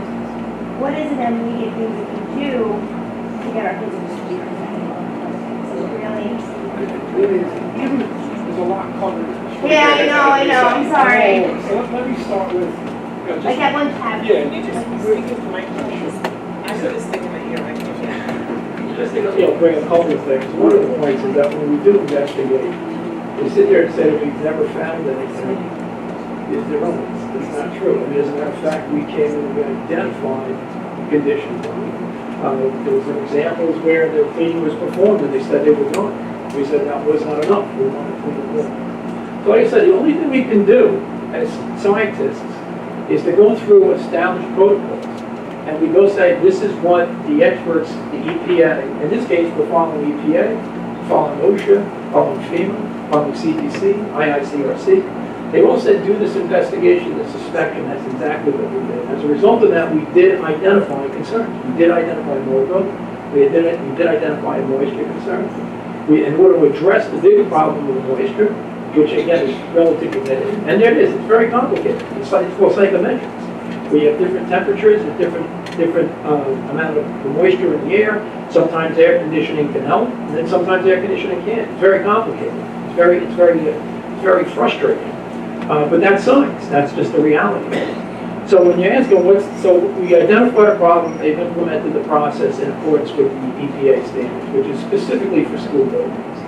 So the custodial staff is out doing it. When we do have demolition, remediation that requires demolition, pulling up carpets, knocking down walls, pulling ceiling tiles down, that's what we call gross demolition.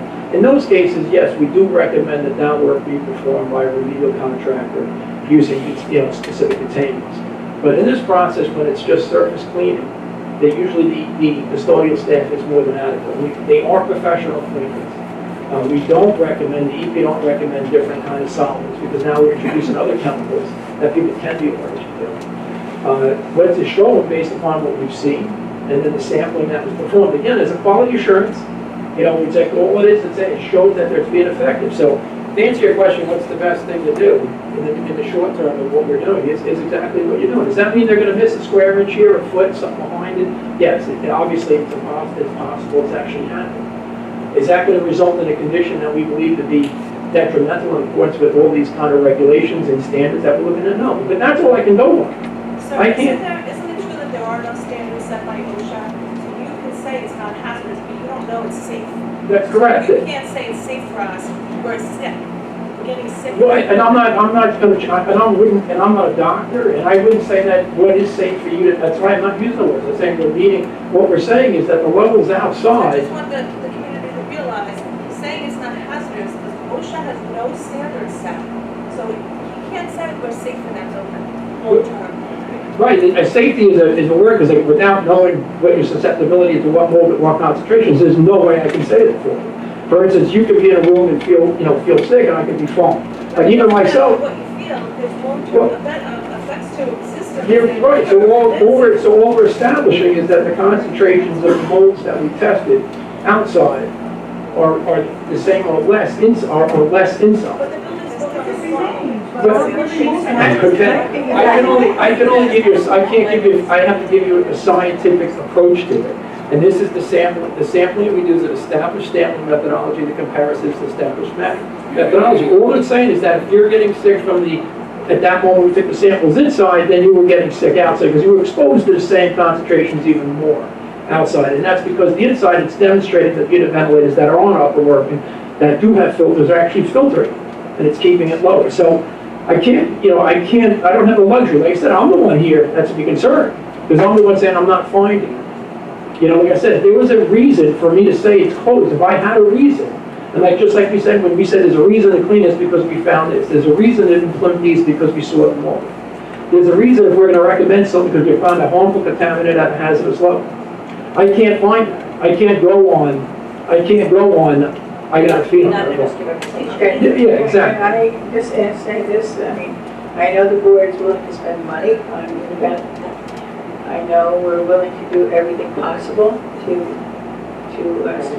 remedy this, to stand behind our custodians and what they're doing. If worse comes to worse, we're going to close that building, and you've got kids who go to Concord. That's the worst thing that's going to happen out of this. We're doing everything possible to keep your kids home, to keep us in a safe environment, to spend the millions of dollars we have to spend to remediate. And hopefully, it's going to work. I'm guessing it's going to take a year at least to get those unit ventilators in. Am I correct? The process of drawing up plans, getting them reviewed by the architect, third-party architect, and actually the ordering and delivery of that equipment is going to take several months. In the spring, we may have a chance to sit down and work with the building and see if we can do one or two a night, but it's going to be a process. Right. So that's the last ditch effort here. Almost sounds like it. From based on what you're saying, it's a moisture problem, and it's the air conditioning with the atmosphere and everything's not working I together. don't think it's a last stitch. I think it's one of the variables. Okay. And I think it's one that the experts, the engineers have looked at it and said, this is the first place you have to start. Right. I wish I could say with 100% certainty that it's going to be the cure-all. I can't, but I know that it's a big piece of it. Okay, so once we solve that big piece, there's only so much you can do, and then after a while, if there's moisture coming from underneath the ground, we're going to have to close that building someday. Linda, if this continues, what choice are we going to have? We can't keep pouring billions of dollars into rebuilding if we're not fixing it. So I think we're following your guidelines, we're following their guidelines, and we're doing everything possible to make us, put us in a safe environment. They are cleaning 7 days a week. They brought more custodians in to help. I am a little upset about, this, I will close that classroom down if we could. I would close that, and there's another room available, and then close that classroom and keep it clean until they do what they have to do, because it sounds like a lot of growth came in overnight, or it was not overlooked. I don't want to, here and there, but I think, we close that room, and you guys are doing the job, and I believe they are, and I know you're on top of it. I know you guys are on top of it. And we're going to open buildings, we can order the parts to make it better, and then, we'll see where we go. But I would try and close that classroom if that's not an error on, that was just not an overlooked problem, not just for overnight, then we should close that one. I'm not trying to diminish the problem. The other night I went to a Godsmack concert, and I happened to run into an engineer. I'm not going to name the hospital facility he works in. He's the head engineer of the facility. So I started to talk to him about the problem we're facing here at ConnectPod. He said this is the worst he's seen it in 30 years. He said he has got his hands full. Again, I'm not going to mention the facility. He said he's got his hands full. He said, so I said, well, these are the steps we're taking. He said, you guys... And that's in a hospital environment? Yes, he said, we're doing what they're doing, and they're in a hospital setting. He said, you're doing exactly what we're doing here. And then just to support, again, I mentioned it once, and Ed mentioned it, but PESH, the Public Employees Safety and Health Administration, the representative who's responsible for safety of public employees, the teachers, came and did their own inspection. They came and walked through the building. They looked through all the data that we collected their own data. And they concluded that what the actions that the school district could take are appropriate for it. So it's like, again, there's no guarantees in life. I wish I could guarantee everything. But what we're saying is that based upon what we're seeing now, the upkeep of the district, and the custodial staff is doing a really good job. And the question of the testimony of whether or not doing a job is around the sampling that we just did, which suggests that they are doing an appropriate job. Now, I'm not going to sit here and say, say that if you pull back a carpet or go behind a door that you might find some mold growth between now and then. But what I will assure you is that that amount of mold growth is not something that would be typically recommended of closing the building. And I have to go both. I have, if just as I'm going to keep a building, it's not close a building, or if I recommend they do, because there's consequences to closing a building. There's a big disruption to kids, buses, families. So I have to be, I kind of have to go right down the middle, what I think is right. I don't try to, we fight with insurance companies all the time on things like this, because they don't want to save, but then I see people say we don't do enough. So all I can do is identify and make sure that we're implementing these procedures properly, we're collecting the samples, and we're interpreting them properly. And in this case, we've given you our opinion based upon how it's happening, but it also concurs from that the Public Employee Safety and Health Administration agreed with us on that. I also want to hear from the Teachers Association, what their recommendation would be. Is it just closing a room? Do you want us to move to RMS? I know I spoke a lot, but I want both parts. My point to them was, for us, the teachers, and many parents have heard this, and I'm not I don't want to make it disrespectfully, but they've heard all this. They don't really care about what they're saying. Well, that's what I want to know. What they're doing do everything you want? they're supposed to do. I think I said that. I said from the top of the superintendent down to John to everyone else, custodians, they are following on. They are doing the right thing now. How it got to this point is another question. That's for you folks to deal with. You're more frustrated over the past. Okay? Yes, from these last 2 weeks, John has done an amazing job working, communicating with the association. Okay? We've had many discussions, and he's following all the right protocols. Now, I asked him specifically that question, and he said, going forward, you will never see the girders look like that again. I take him at his word. I hope we never do. If we're doing everything he's put into place, we shouldn't. So to answer your question, Ms. Panico, I'm confident in what they're doing right now, going forward. That's what I wanted to know. Yeah. I wanted to make sure that you guys. We're very supportive of what's going on right now. All right, I want to take 2 more questions, and then we're going to close this discussion. It's another question in the back? No, I just wanted to make a statement, I'm so tired of talking about mobile all night long. But it's very sad when we walk into our morning with a checklist of every spot number where mobile was found and cleaned overnight. I just want everybody in the room to think about it. Every night when you come home from work, when you put your kids in bed and you sit down on the couch and someone hands you a list of all the places in your home where these harmful mold spores were found and cleaned throughout the day.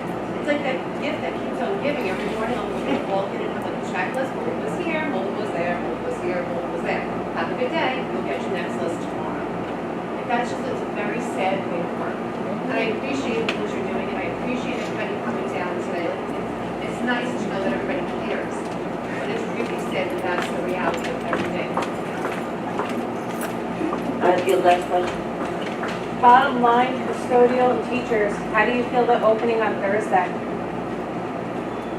As a parent, I need to know because my kid does not have the greatest health record. And last year alone, his absenteeism rate and the amount of times he was sent home from school, going to school healthy and then coming home sick, doubled. He's been in 4 elementary schools. He's never been as sick as he was last year. He starts Thursday in 7th grade. I need to know your opinion because I respect your opinion more than anyone else in this situation. Should we Are open? you asking me? Yeah, you and John. Based on everything that the district has done over the last 2 weeks, okay, I agree wholeheartedly with my member back. It is very sad and frustrating. We're not going to change this overnight. We're not going to fix it overnight. That being said, I believe what they're doing right now, what they've done over the last 2 weeks, based on the last 2 weeks, I would send my child there without hesitation. That being said, again, I think it was said, it affects children, it affects people differently. Exactly. That little couple of spots or 4 foot on the wall, when that kid's in that cafeteria, I'm not a doctor, but from my understanding and research, that could affect that child, and your child might go in and not affect them But if you're whatsoever. comfortable being in the building yourself, Yes, I was in then there. I'd be was in okay there- sending I was him. in there the other day. It wasn't pleasant in the LGI, okay, but I know they've been doing a lot of work in there. They've been cleaning the rugs. I do agree with you. I wish they would get rid of that rug. That would be, if nothing else, it would make people feel better. Yeah. If nothing else, it would be an emotional thank you, okay? It would be something I think the teachers Take the would carpet down, appreciate, the paint the students, concrete. something maybe to consider. Again, you lift up that rug, I don't know what the problems are underneath it. So, but yes, I would send my kid there on Thursday. I would go in that building on Thursday. If I had a medical issue that it really disturbed me, okay, I would ask for some type of accommodation. I would ask for an air filter in my classroom, okay, something of an air purifier. I would do that immediately as soon as if I believed it was going to cause me any kind of health concerns. But I would go in, yes. Thank you. Thank you. Thank you. Thank you guys for answering questions. Okay. Okay, we're moving on to item number 2, Cherokee staffing. Would you like to discuss that? Sure. As of 2 o'clock this afternoon, kindergarten, we had 2 sections of 24 and 1 section of 22. That's in the kindergarten. What we can do because of this 24. That's right. So I would like to ask for the board's approval to open up 2 aide positions, 2 teacher aide positions, 1 for each one of those kindergarten classes, as in the past when we've gotten kindergarten classes that were at 24 or 25. This board has been generous enough to add an additional aide into the section. All of our kindergarten classes carry a teacher and a teaching assistant, but in the past, the board has given an additional adult teacher aide to kindergarten classes with 24 and 25. So I would ask the board's permission to look for folks to fill those 2 positions. That'll be clarify, that'll be 3 adults in a room of 24 children. That is correct. All right, Kindergarten. In kindergarten. Kindergarten. Right. okay, yes? Yes. Yes? Okay, go ahead. Thank you. Let's move on to invisible. You want to just give the third grade numbers? one section of 23, one section of 24. And the normal is 28, correct? That's our limit? We try not to go that high whenever possible. In my memory here, we haven't gone that high. Fortunately, we haven't reached that limit. Have we ever reached these numbers? Yes, yes. Thank you. Okay, moving on to, the next item, number 3, St. Mary Private School busing. Linda? Yes, so I received an email actually multiple emails from parents of students who attend both St. Mary's and I think St. Patrick's, one of them was as well, that it was unusual this year to not receive busing prior to our students being bused. So there's a general regulation in SED that says that school districts can but do not have to provide busing until the public students get bused to school. So our classes begin on Thursday in Connecticut School District. Classes at the private and parochial schools that some of our students attended, some of them began today, and some of them actually starting from school began last week on August 28th. But some of them began today and some of them will begin tomorrow. I was told by our interim director of transportation that it was a general practice that we did not bus students and that it was not unusual for our busing to begin on the day that our classes began. I've since done some research myself on that and found out that that is not a true statement. That in the past, our parochial students were bused on this day, Tuesday and Wednesday, and even sometimes to start their school in August. So I absolutely apologize to the community because that is a changing practice that should not have been changed and is never discussed with administration or the board. It was just something that our interim director came in, was given that information from the staff in that program and moved forward with that information. So I truly apologize to the community because we should have been busing kids yesterday and today to this different schools, and we will commence with that again next year. Unfortunately, at this point, it's actually too late for me to call bus drivers and say, please run the routes tomorrow.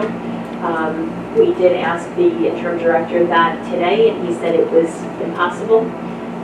However, we will move forward with the protocol of busing our parochial and private students on the days following Labor Day, as we always have in the past, and I truly apologize. This was not something that was brought up to administration or to the board. Linda, just one last thing. For those parents that did reach out to you, could you respond to them? I will email them back. No, please. Yes. Thank you. Okay, moving on to the National Sunday School Board Association dinner. I did not get the resolution list. I looked through my emails. And I did not get the resolutions list to fill that out. Other board members, did you get that directly? Because I never get that. The resolutions You list guys that they're get going to anything? talk about. It's, I didn't get it in the mail, I didn't get it in the email, I did not get it. we haven't seen that, so maybe it's not in yet. I think this is so that you can go to the dinner meeting and Right. talk about the resolutions. Yeah. But I haven't seen them yet. When is the dinner? September 27th. So, So it's Jericho. maybe that's when they actually formalize them. yeah, I saw that, Madam, but that's not the resolution list. There's You no, want to call up, it wasn't me. you want to call So, the... I can just pull up NISBA and get that? Yes, but I'll see what you can. Okay, so,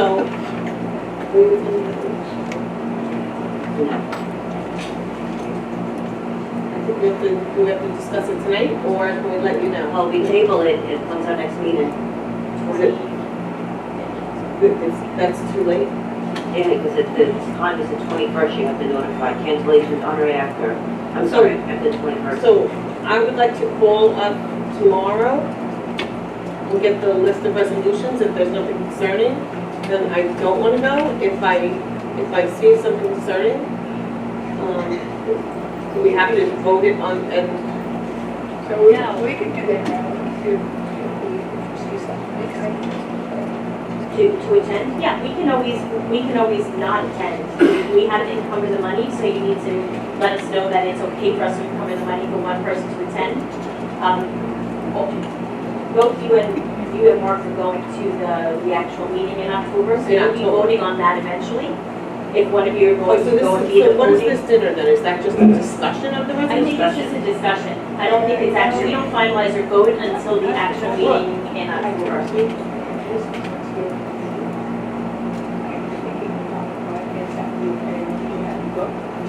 Okay. So, all right. Well, this is also the blueprint for action to enhance school safety. Is that the that's Is not, that one of the resolutions? it's a blueprint, it's a discussion. So I'm not sure what your resolution is for discussion. I don't know, to blueprint for action. So can I call, I would like to call them tomorrow, find out the information, and then can I let you know tomorrow in an email? So could you mark down for yes, no, or sin if you decide not to? Right, I don't So want to cost this we're looking anybody at two, we're looking at two right now potentially. potentially, but maybe not. Correct. Okay, so Okay. put it down to 2 and then we can always rescind. We can always not, we won't put in the application to go until she's notified.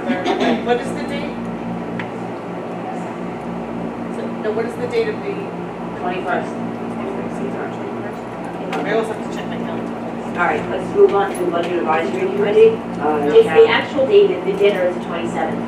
Oh, that's what The RSVP date is the 21st. The Right. dinner itself is the 27th 27th. is only one day. It's a Thursday. Yeah. Okay, Sharon, would you like to take this question, Budget Advisory Committee? I actually did not put this on the agenda, I didn't but put it either. is the board seeking to have a budget advisory committee? I do want to, I've said this many times, that I think the Budget Advisory Committee should be a rolling Budget Advisory Committee from year to year. So I would like to start it as early as possible before January. You know, last year there was a problem, we started like in February, and then by the time they got together and had to vote on things and discuss things, there wasn't enough time. So I would like to start it as soon as possible, like October at the latest, to put a Budget Advisory Committee together. So Sharon, would you mind maybe having your secretary to send out to the organizations to see if anybody be interested in, if we send out this week if we can, or next week early, to see if any of those organizations would be interested in starting in October. Okay. Okay. Now, the thing is, I want to respect Sharon's time in this, and sometimes you only have 1 or 2 people that are on the Budget Advisory Committee. So what do you think would be a fair amount of people to attend? Well, that's been the problem in the past. The reason that there's only been 1 or 2 people is because there's not enough time and the suggestions are not always taken. So I think we start with a good practice of actually listening to people and getting it done early enough where they can actually come up with some good solutions and some good suggestions. You know, I think we'll get a better turnout. I have to be honest with you, I believe that Sharon does consider those comments and suggestions. Some of them are plausible, some of them are not. So, I mean, but I do believe that Sharon is very articulate in which she answers questions. I'm not saying that she's not. I know So, last year there was a when you problem say, in but communication. I don't know, when you kind of say it like, well, we don't take our suggestions. Well, I can tell you, I was on it last year, and we had very little time to give any And suggestions. did Ms. Donnelly give you the adequate answers to your questions? The Why these questions were never forwarded to Ms. Donnelly last year, unfortunately. Well, that I was not aware. Right. All right, so maybe we can change that a Yeah. little bit, but I know that Sharon is very good at answering Sharon questions. is when she gets the And tell you questions. reasons why things can be included and things why they cannot be included. Yes. Yeah, that's why we're starting early, so that So if you Sharon. say not taking suggestions, it's almost like saying like, well, we're telling her what to do, but she's not doing it. No. There were suggestions in the past, I've been on it many times, and in the past, there were some common sense suggestions that the board, it's not Sharon, it was not Sharon, it was the board at that time that we were speaking to the wall. Sharon was always available and always answered the questions when she got them. So would you mind maybe next week sending out a letter to see if we'd be interested in it? Okay, and can we just discuss the format? Back in the day, it used to be that the superintendent and I would meet with the group at the beginning. And the meetings would occur before the budget meetings. Then the BAC members would attend the board meetings / budget meetings. We knew when the meetings were, we knew where they were. I would be available, invited or not, which is fine. You know, but they could call me to come down if they wanted, or ask if they wanted me to leave the room. But there have to be minutes that come back. It can't just be a committee that's running wild and getting information and not reporting back. We have not been getting minutes. There hasn't been feedback to the board. And I think that's important that we have that, so that it's productive. Could you put that in your letter, maybe a template of what you expect, you know? Well, that's always been in the charge. That's always been part of the agreement, but it hasn't been happening. We weren't even informed of where the meetings would be or when. I know last year was an issue because again, they started late and you didn't get anything forwarded to you. Because when I asked you about it, you didn't have an email. So I know that was an issue last year because we were sending an email in and it wasn't getting forwarded to Sharon. When we spoke at the board meetings, and that's when you guys, it was talking to a wall, so we didn't have the communication that we will have now. So would you want in the future, maybe I think that was a great idea. that communication be one for the executive? Sure. Acceptable? Sure, okay. All right, thank you. Can I just go backward, because we never actually took an official vote for the Nassau Suffolk School Boards Association dinner meeting. So I just need to hear what the vote would be, whether we're going to encumber that monies for Mr. Washoe and Mrs. Tango. I have, yeah, as a yes. Yes, and if Yes. we encumber it, we can unencumber it if we don't. Yes, yes. Okay, so yes. I have two. Mark? Yes. Thank you, thank you. Okay, we're moving over to public comment.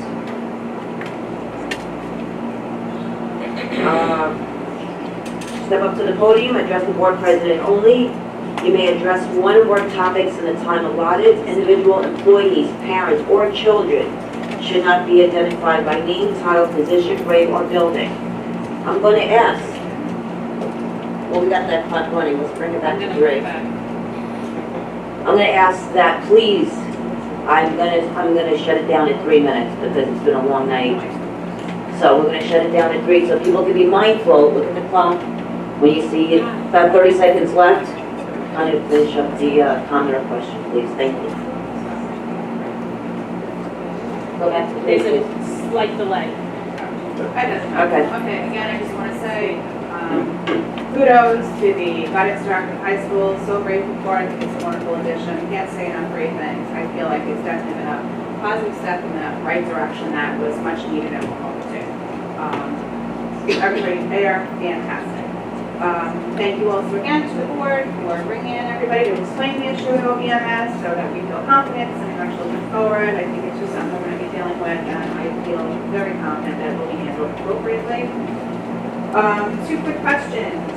To be solve the locked bathroom issue at the high school, the children will be able to use the bathroom, or must they take a passport and travel to the other side of the world when they're class again?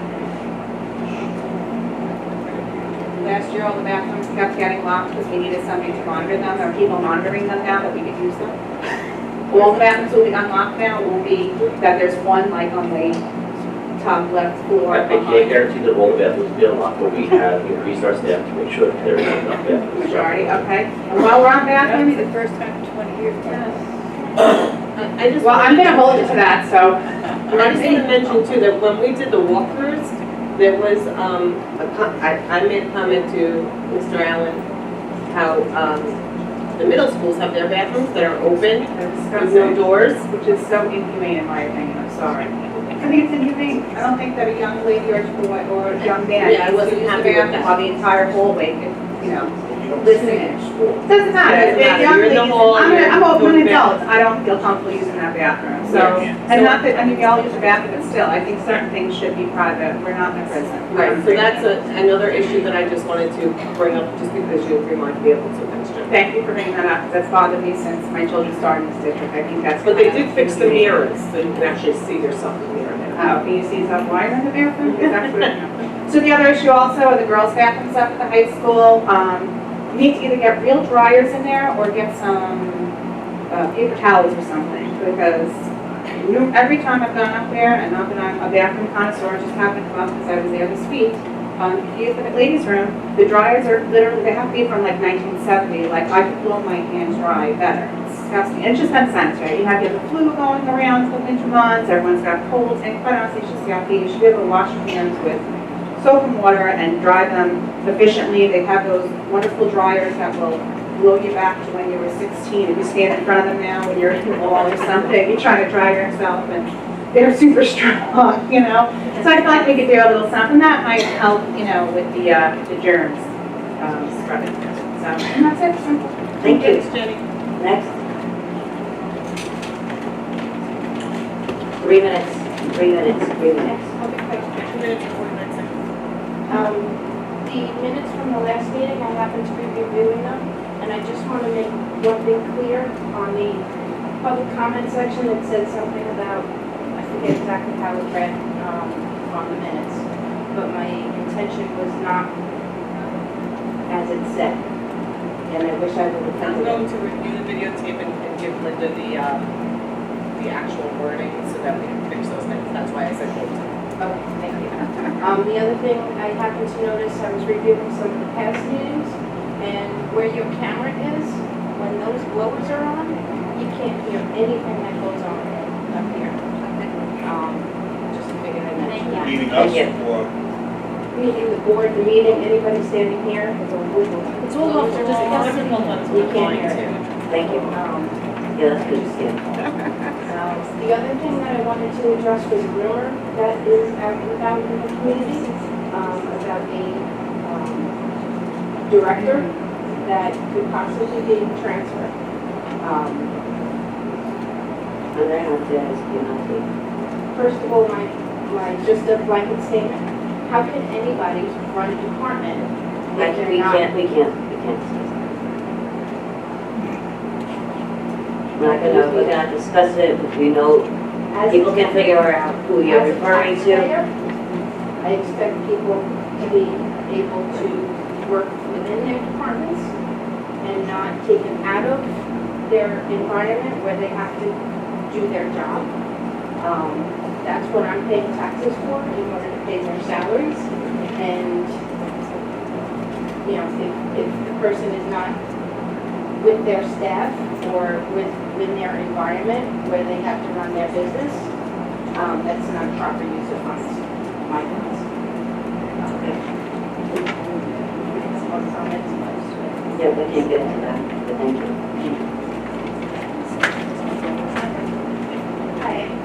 I've reached out to the board many times for my two children. I won't say their names. Many emails have been sent, stipulations have been sent on behalf of my children that were denied. My children have dyslexia, dysgraphia, dyscalculia. I was given 5 hours of special intervention for my children for a school year. They're below grade level. Their test scores, state scores above below grade level. They are in need of immediate intervention and help, and they're not being helped. I've had, it's horrendous at this point. This is my last attempt coming up to the board. They don't believe they're getting my emails because they don't believe board members will just ignore them. I believe somehow they're not getting to you. I don't know what else to do. But for a little boy who is getting 5 hours of an intervention specialist to work with him with dyslexia, with the money that we have in our budget, I am requesting to see the budget and spend down for the children. At this point, my other son has dyslexia, dysgraphia, and dyscalculia. He doesn't have teachers who are trained in those areas. So he does not have a math teacher who's trained in dyscalculia. He does not have teachers who are working with the dyslexia and who are trained in the dyslexia. They do have an intervention specialist coming, once again, for 5 hours for the whole school year. I sit at CSE meetings, I record them. I've gone on, I've reached out to the public, I've done everything. I'm watching my 2 children suffer. And I am a taxpayer, and there's no reason that these children should be suffering in spite. The district wrote up a stipulation. I don't even believe at this point it was a real stipulation that was done for the board. I I don't believe the board members ever saw it, to go to a private school that's in Smith. That's one issue. So Madam Board President, you might want to have this mom talk with Linda, the superintendent. I reached out to her, she doesn't respond. Because, we might be getting into areas that involve litigation with the district, which is typically. This right now, I'm really just discussing about the intervention specialist we have. I'm gonna have to confirm my attorney, our attorney. You're getting into areas that we can't really speak about. Okay, what about the intervention specialists that are on our school? Are teachers being trained in dyslexia, dysgraphia, dyscalculia? We're talking about all these other programs for our children who are getting suspended, but a lot of these things, our children are ending up in these kind of programs because they're not getting the proper schooling and intervention, and then they're falling short and going behavioral. I'm really here just for my two children at this point to understand which way I have to go. They're not getting the proper intervention. This is mandated by the state. And this isn't about litigation, this one is about me as a taxpayer coming to the board. I've sent you probably over 100 emails. I don't believe that they would all be ignored. Something's going on. I want to know why we don't have a dyslexia, a dysgraphia, especially for my children, as the state says, and what's happening. There's not being proper intervention. It's beyond acceptable at this point. Okay, thank you. Anybody else? Just want to confirm, clarify one thing, you're reading to check the staffing, there's Panico, asking for teaching about the third grade numbers. You state there was one section of 23 and one section of 24. It's actually 223 and 123. Thank you, that's what I was. Thank you very much. Thank you. Anybody else? Going once, going twice? Okay, we're moving on to, Hi, folks. In listening to the comment on the state, some of the other non-public schools, we have had an issue with the past couple of weeks. And it's no surprise to me that we're having some trouble with busing. We came to contact the board, contacted the superintendent over the past 3 weeks even. And so to be apologizing for missing buses over this past week when this is what we've done in the past, we tried to actually warn that these things would happen amongst other things. And so I've lost a lot of faith in the consultant that you have for the transportation. He was wrong about this week, and it's a bad launch for several non-public schools into their school year. So the policy rings hollow with respect to yesterday missing buses, today missing buses tomorrow, and so on, but they will step it over. With that said, my question would be, what else did we bring to the administration's attention and the board's attention that was not entirely right with regard to what the consultant was saying in terms of his recommendations? Number one, I'd like us to reevaluate having that consultant. Number two, I would like you to strike down his recommendation with respect to non-public schools busing. I would like you to reinstate the busing the way it was based on premature information. And on top of that, how do you let parents know mid-August of a major material change in busing for whichever the non-public school thing is? Once again, I've seen this all too many times. Major decisions are made in this district without involving the stakeholders. This is one. And the stakeholders actually came to meet with administration to explain all these things that, in our opinion, wasn't well thought out. And a lot of the problems that we experienced this week and will experience over the next couple of weeks until it all flushes out could have been avoided if you involved the stakeholders, listened to us and alternatives, and in calling the state and in calling politicians myself, it turns out that it's not all truths that are being told. There are other ways we could have this problem solved if you would involve the stakeholders. Then maybe busing would have been proper for everyone. And it's not like this just happened a day or two ago. We have known about this for 3 weeks, and as soon as we got it 3 weeks ago, we were on you with all kinds of research and facts, except push to the side. And I was wondering, did you get the board get the email that we parents sent to the Board of Ed email address? All right, so I know know that, we talked about this, and I understand that there were routes that were provided that would best serve all our students. So Linda, maybe you can get into a little bit of how these, bus stops were rerouted so that the point would be at the high school so that it would service all our children. With all due respect, the question was, Yeah. did you get the email? Yes, I got the email, and what you asked, you know, That's what my first question was. I didn't get it. You took my 2 or 3 weeks you ago. know what, We sent a detailed email to the board on Thursday. On Thursday, I was there. oh, this Thursday? Yeah, we sent it to the Board of Ed email address. Oh, and I didn't receive that. I Okay, didn't receive that. that's my main question. And the other thing is, we contacted several politicians with respect to this anchor school law, and they sent a fax to. All right, your 3 minutes are up, so I'm gonna have Yeah. Linda answer your question the best she Thank can, you. because I know you're not the consultant. If you want it, okay, sorry. Just one quick question, and I think Dr. Abdul knows this answer, but I was trying to look at myself. Are we required by New York State law to provide buses to students that are in non-public schools? Is that a requirement, or is that something that we do because we're generous? It is a requirement up to 15 miles. Up to 15 miles? Okay. And then after 15 miles, do we bus children more than 15 miles? So we do, because there is an anchor child law, which is what Mr. Miro was just speaking about. Basically what the district can do, and there's legalities to this, so I'm going to ask Mrs. Hutchinson to weigh in when I start to go off task and off track.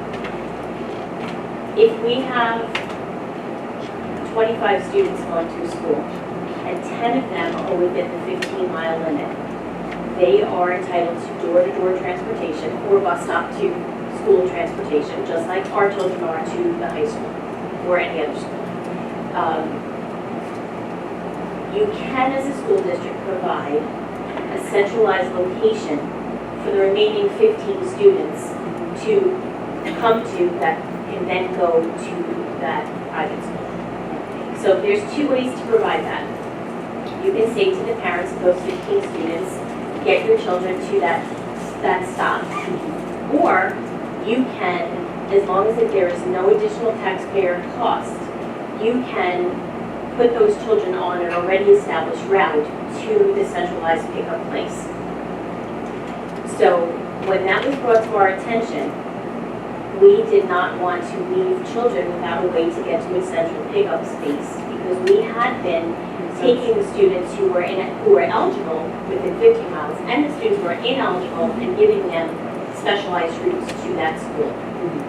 We can't do that. That is a gift of public funds because it's an additional cost to the taxpayer. However, what the consultant did was reroute, or within the routes to the high school, added these kids who were over 15 miles and was bringing the high school to be the central pickup place. The reason that he wanted to do that was because there are routes home when those kids are getting home from their non-public school. Okay, that makes sense. So that would actually be a cost-saving measure to the district?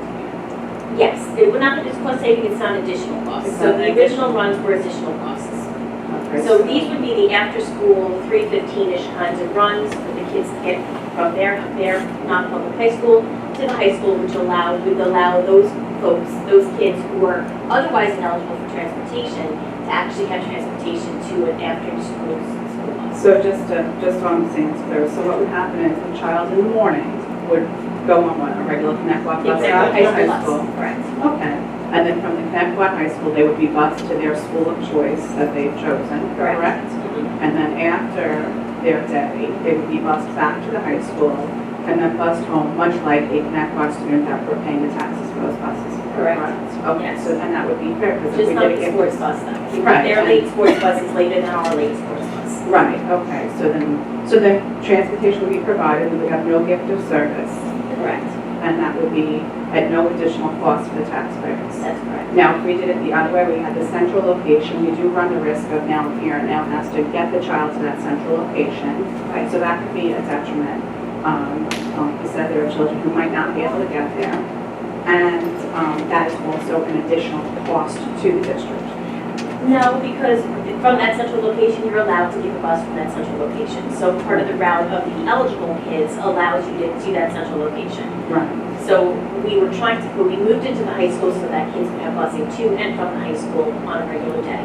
Okay. Otherwise, if there was a central location at one of the middle schools per se, the parents would have to get there and get that child home, no matter what. Right. So it just makes a no-brainer. It just seems like it's a safer option. They're actually brought to a bus stop closer to the house. So I'm just trying to understand it because I couldn't find a lot of information on this particular law. All right, thank you so much. Linda, I just have one question on that.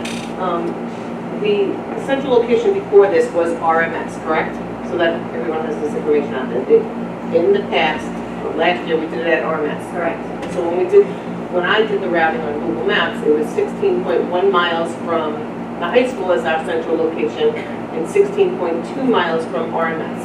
So can you explain what the big deal was about moving it? The major difference is that there's busing to and from the high school prior to the shuttle bus running. So if we left that location at RMS, there would be no transportation for the ineligible students to get to and from RMS on any given day. Their parents would have to get them to and from RMS every single day. Thank you.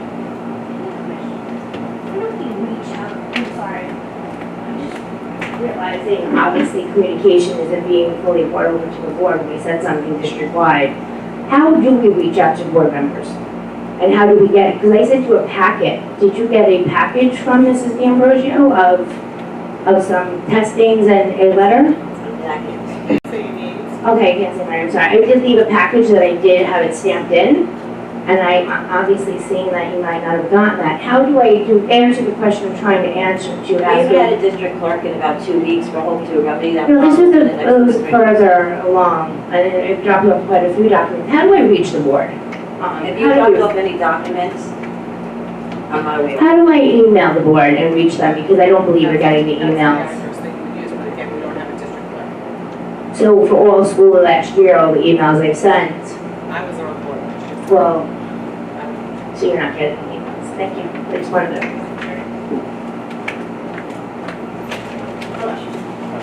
Karen wants to go down. No, you don't have to say it. You can, but you don't have to. All right, I did, so too late. All right, so I want to follow up on what Mr. Miro brought up about the busing.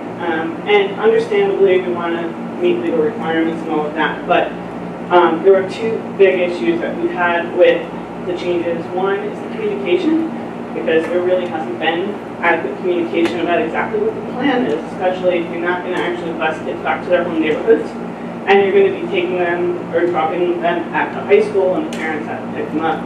There's been no communication about what happens when St. Anthony's has a half day.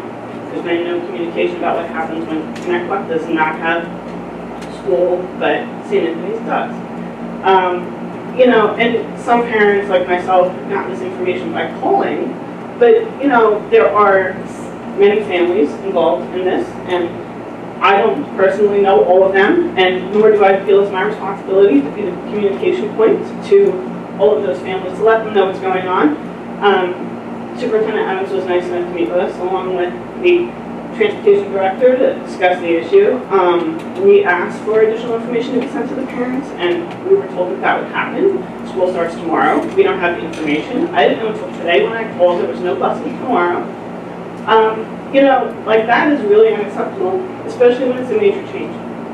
We talked about the well-being of children. I don't feel that that has been considered adequately. My kids would be on the bus for an hour from leaving my house to them leaving the high school to get to St. Anthony's. You know, there are other ways that this could be accommodated that would not cost the school district anything. You know, in terms of having many parents would prefer to drop their children at the pickup point for that reason. You know, we want our kids to have a good start to the day too. And, you know, those are the kinds of things that should be discussed. We actually did send a letter to the board that we had actually 13 families involved in putting together. Those are the families that we know about anyway. And that's what we emailed. Is that a Thursday letter? Yeah, and have a copy if you'd like it.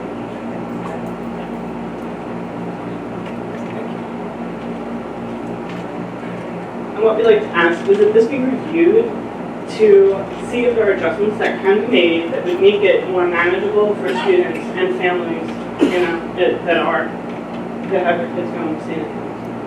Thank you. Going forward, I think we learned a little bit of lessons on that communication. From non-profit school. Anyone who lives in or near this district knows about the issues of the high school and backup and all that. In fact, today, after school, I bumped into a teacher in the supermarket who was grumbling that, do you know how long it just took me to get out of that high school? The kids at home got stuck there. I said, oh, I know. It's been an issue for 100 years. That in and of itself, I lose confidence with this director whoever he is. I've just heard from neighbors and bus drivers a lot of crazy stuff in the recent past since this guy is on that. Really is unreasonable. I'm just telling you right here. So that all that stuff, coupled with the fact that so many parents now are unhappy about where this new program is, and the fact that now I believe that a lot of those private school parents are going to want to drive their kids just for the reason of the union. You know how cool all the kids can be, and they, you know, now we're going to put them on the bus with everybody else, and okay, so they have to endure or whatever. But so does everybody else now getting to the school, getting more cars in and out. The kids, you know, having hardship of, let's face it, like I said, kids are cool. You know, the bus, you know, some kids are I don't know, something this doesn't make any sense to me. I don't believe this man researched enough or knew our district well enough to make some of the changes that he did. So I don't know. I don't know if he's an interim, I don't know if he stays, I don't know if he goes, but he's not making me very confident. Thank you. Okay, moving on to Schedule 1, resignations, terminations, leave of absence. I need a motion in a second, then we can have a discussion if you want to.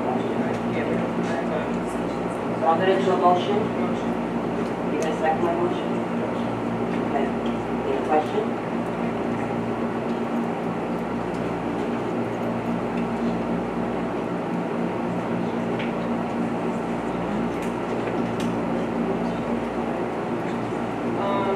So, on the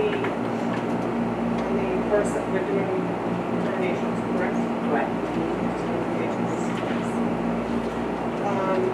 There was a couple that were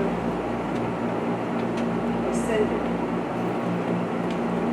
Then I noticed on the appointments, they're hiring for the same thing. Can someone explain that? I'm not sure I understand the question. So, I'm sorry. So there were a couple on the terminations that were rescinded. At the last board meeting, No. on this one. Yeah, on this one. On this, it says rescinded. Specifically A, C, A and C.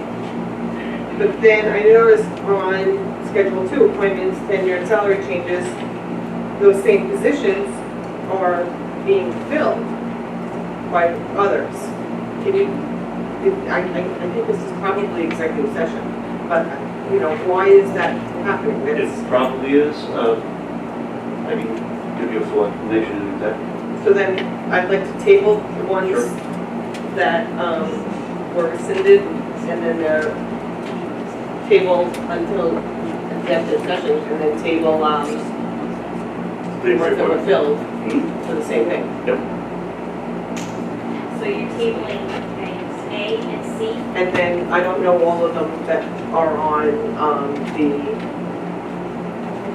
the appointments. I'd have to look through, but it's the same, whatever that same position is. Lisa, can we go into exec downstairs just to have this conversation? Yeah. And come right I mean, back? that'd be great. You can make a motion to go into executive session for the purposes of reviewing these particular personnel items. And then come back. And then come back. Do you want to say it and we'll take a motion? Yes. So there's a motion to move into executive session for the purposes of reviewing particular personnel and employment matters on the agenda. On motion? All in favor? Aye. We're going to go back to, consent agenda. We're going to vote on items 1 through 19. We're going to take, items 1 through 18. We're going to table 19. Items 20 through 30 are going to be a resolution for 3 months on the items of facilities use. So we're allowed. Allow you to use the We're going to field. do a resolution to allow them to use it for the 3 months. We're going to revisit and we're going to adjust policy so that the policy can be more specific to the different entities. So in the meantime, let me take a vote on items. We took a motion in a second. I just need all in favor of items 2 through 18. All in favor? Aye. Yes. Okay, we're going to 19, which we're tabling. Okay, we're going to go to items 20 through 30 for the resolution. And taking a motion in a second for the resolution for 3 months. As amended. As amended. I motion we're doing it 3 months or policy. Policy revised. Okay. Policy revised. Which means you're covering that, you don't have to get it by the You're fine. Okay. Lee, are you a yay on that? All in favor? Yay? Yes, that part. Okay, so let's go revisit back to public Can you comment. get a motion in a second for that? Motion. Thank you. Second. Thank All in you. favor? Aye. Okay, anybody else want to public comment? Yeah, just one more thing. I would like this board to really deeply look into the background of this gifting of public funds. As it was explained to me, the idea of gifting of public funds has to do with exchanging either trophies or money, services or this or that. When it comes to services for students, that skirts right on the line of what gifting of public funds. So I would like you to really dig deep into whether or not we're talking about an interpretation here that if you guys should look into. Oh, no. I just Who looked into told you it. this?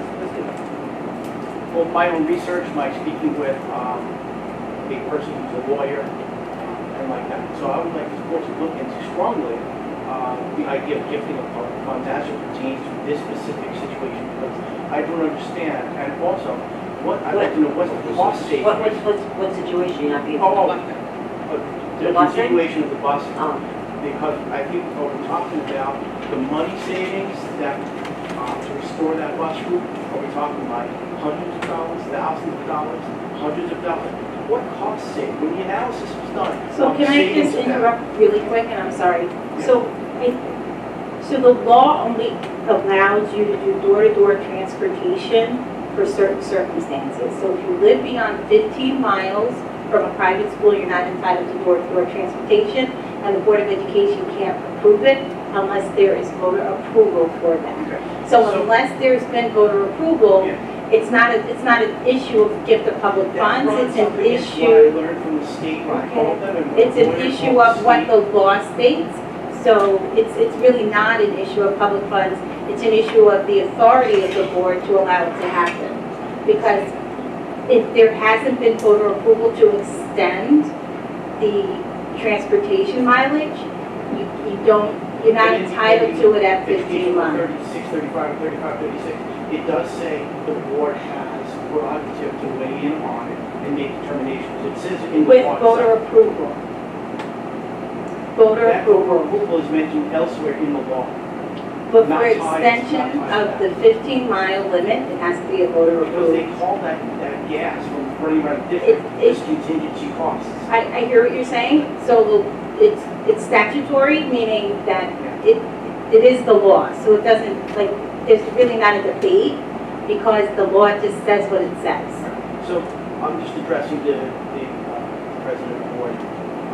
I'm asking the board to look strongly into this. I didn't want to get into a debate with the lawyer about this. I'm asking you guys to strongly look into this on the issue of giving public funds, how true it is, and whether or not we're talking about an interpretation here that can be done in favor of the kids so they start their school day right. I I think that there's other ways we can set the route up. I think that route should be restored simply because we were let known mid-August with no discussion. And people are scrambling to figure out what they're going to do. From sports in the morning, sports in the afternoon, whether you figure out your lessons, what times, there's a lot that goes into this. And I think that the April 1st deadline to let the district know that we intend to use the busing system or not. But also there's voting that goes on in May. So now we let the district know that we want busing. We vote a certain way in May based on the idea that busing hasn't changed and it's in the line item of the budget as we thought. We shouldn't expect anything to change. And then in mid-August, when everyone's fleeing for vacation finished, so no discussion can take place, we're just stuck with what's sent our way. Listen, when I went to speak to the lawyers and the politicians, they all recognize that we have to be biased. That's some kind of play that was run against you guys. There's something else going on. I'd like this board to look into what else is going on. It doesn't have to be this way. How else could it be? And in the email that I gave you guys, I gave you a couple of suggestions. So, I give my time. Thank you. Is that, can I ask a question, is that, what he's saying, is that something that they can petition the board to run about? Yeah. Give up? I can just explain what's going to happen after the 3 months when you revisit more specifically. Policy committee is going to meet and they're going to redefine some of the criteria for building usage and facilities So usage. in 3 months. So currently now, Being able to use it's, or, no, you can. For the 3 months you can. no, I mean after the 3 months. Is, I think in your particular case, I think, if I'm correct, Sharon, you did prove all 3 criteria? Yes. You did, so, I mean, I don't think we're gonna change specifically that term, which is proven over 60% of community, having a 501c, having the insurance. So, you're fine with that. So it's safe for me to go back and say Right. that Right. collected tuition. because Yes. We all paid the tuition Yes. for the 11 months. Mhm. Where do we do next one? Coach. I'm actually looking at the spreadsheet and I see that, I don't see the roster or the not-for-profit organization status on the Connect West Swim Club. It says no for roster and no for nonprofit. There's an agenda item for this What is the name of the, is it under Connect What Swim, is it aquatic? Is Connect What Swimming and Diving, that's the 501c3, that's reported under. 29? So there's 2 different swim clubs. Open water swim. Well, that's not. Open water swim is not you guys, it's the other one. 23 is the one I was there. What's Oh, that's right. Number 23. Yeah, which is, 29 is different. Yeah, 29 is different. so wait a minute, how many people are using the pool? 23 is the Connect What swim team. And they have all of the 3 requirements. They recently amended their roster and now they show 60% district residency. They did August 29th, but August 30th, they submitted an amended one. So number 23, Connect What swim team has all of the 3 criteria. Not 29. Okay, so then Not they, 29. So Okay. we have to be included in that 3 months. You're included in that 3-month moratorium right now. They wouldn't be though. No, they're They not. met all 3. They met all 3. And they're following the policy. Yeah, they're Plus following the other the ones, policy. and then that might three also. Right. We're only giving them 3 months. We're giving everyone 3 months. They can Yeah. be, But we gave the last board meeting, anyone who met all 3 criteria of the actual policy, we gave them a year. But we're also, we didn't define the not-for-profit, is what Lisa said, so we have to define that.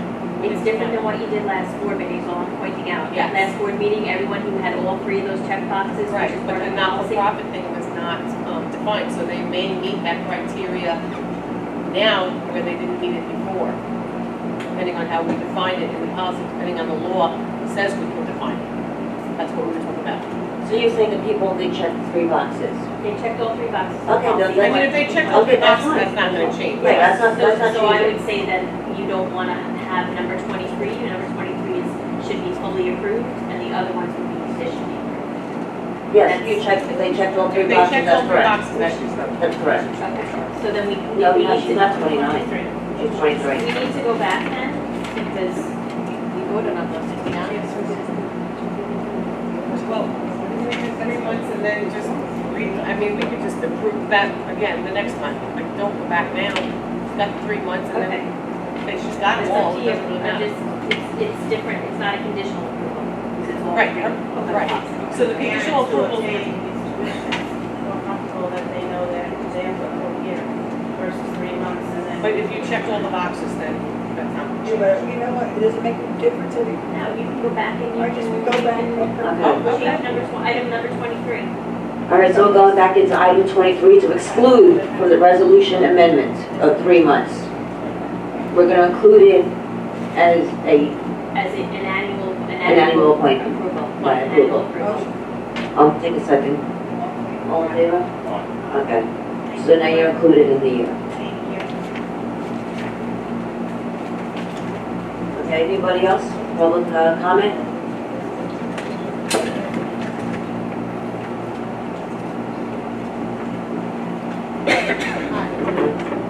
I just like to ask for it now that you have the letter. I don't mind sharing that.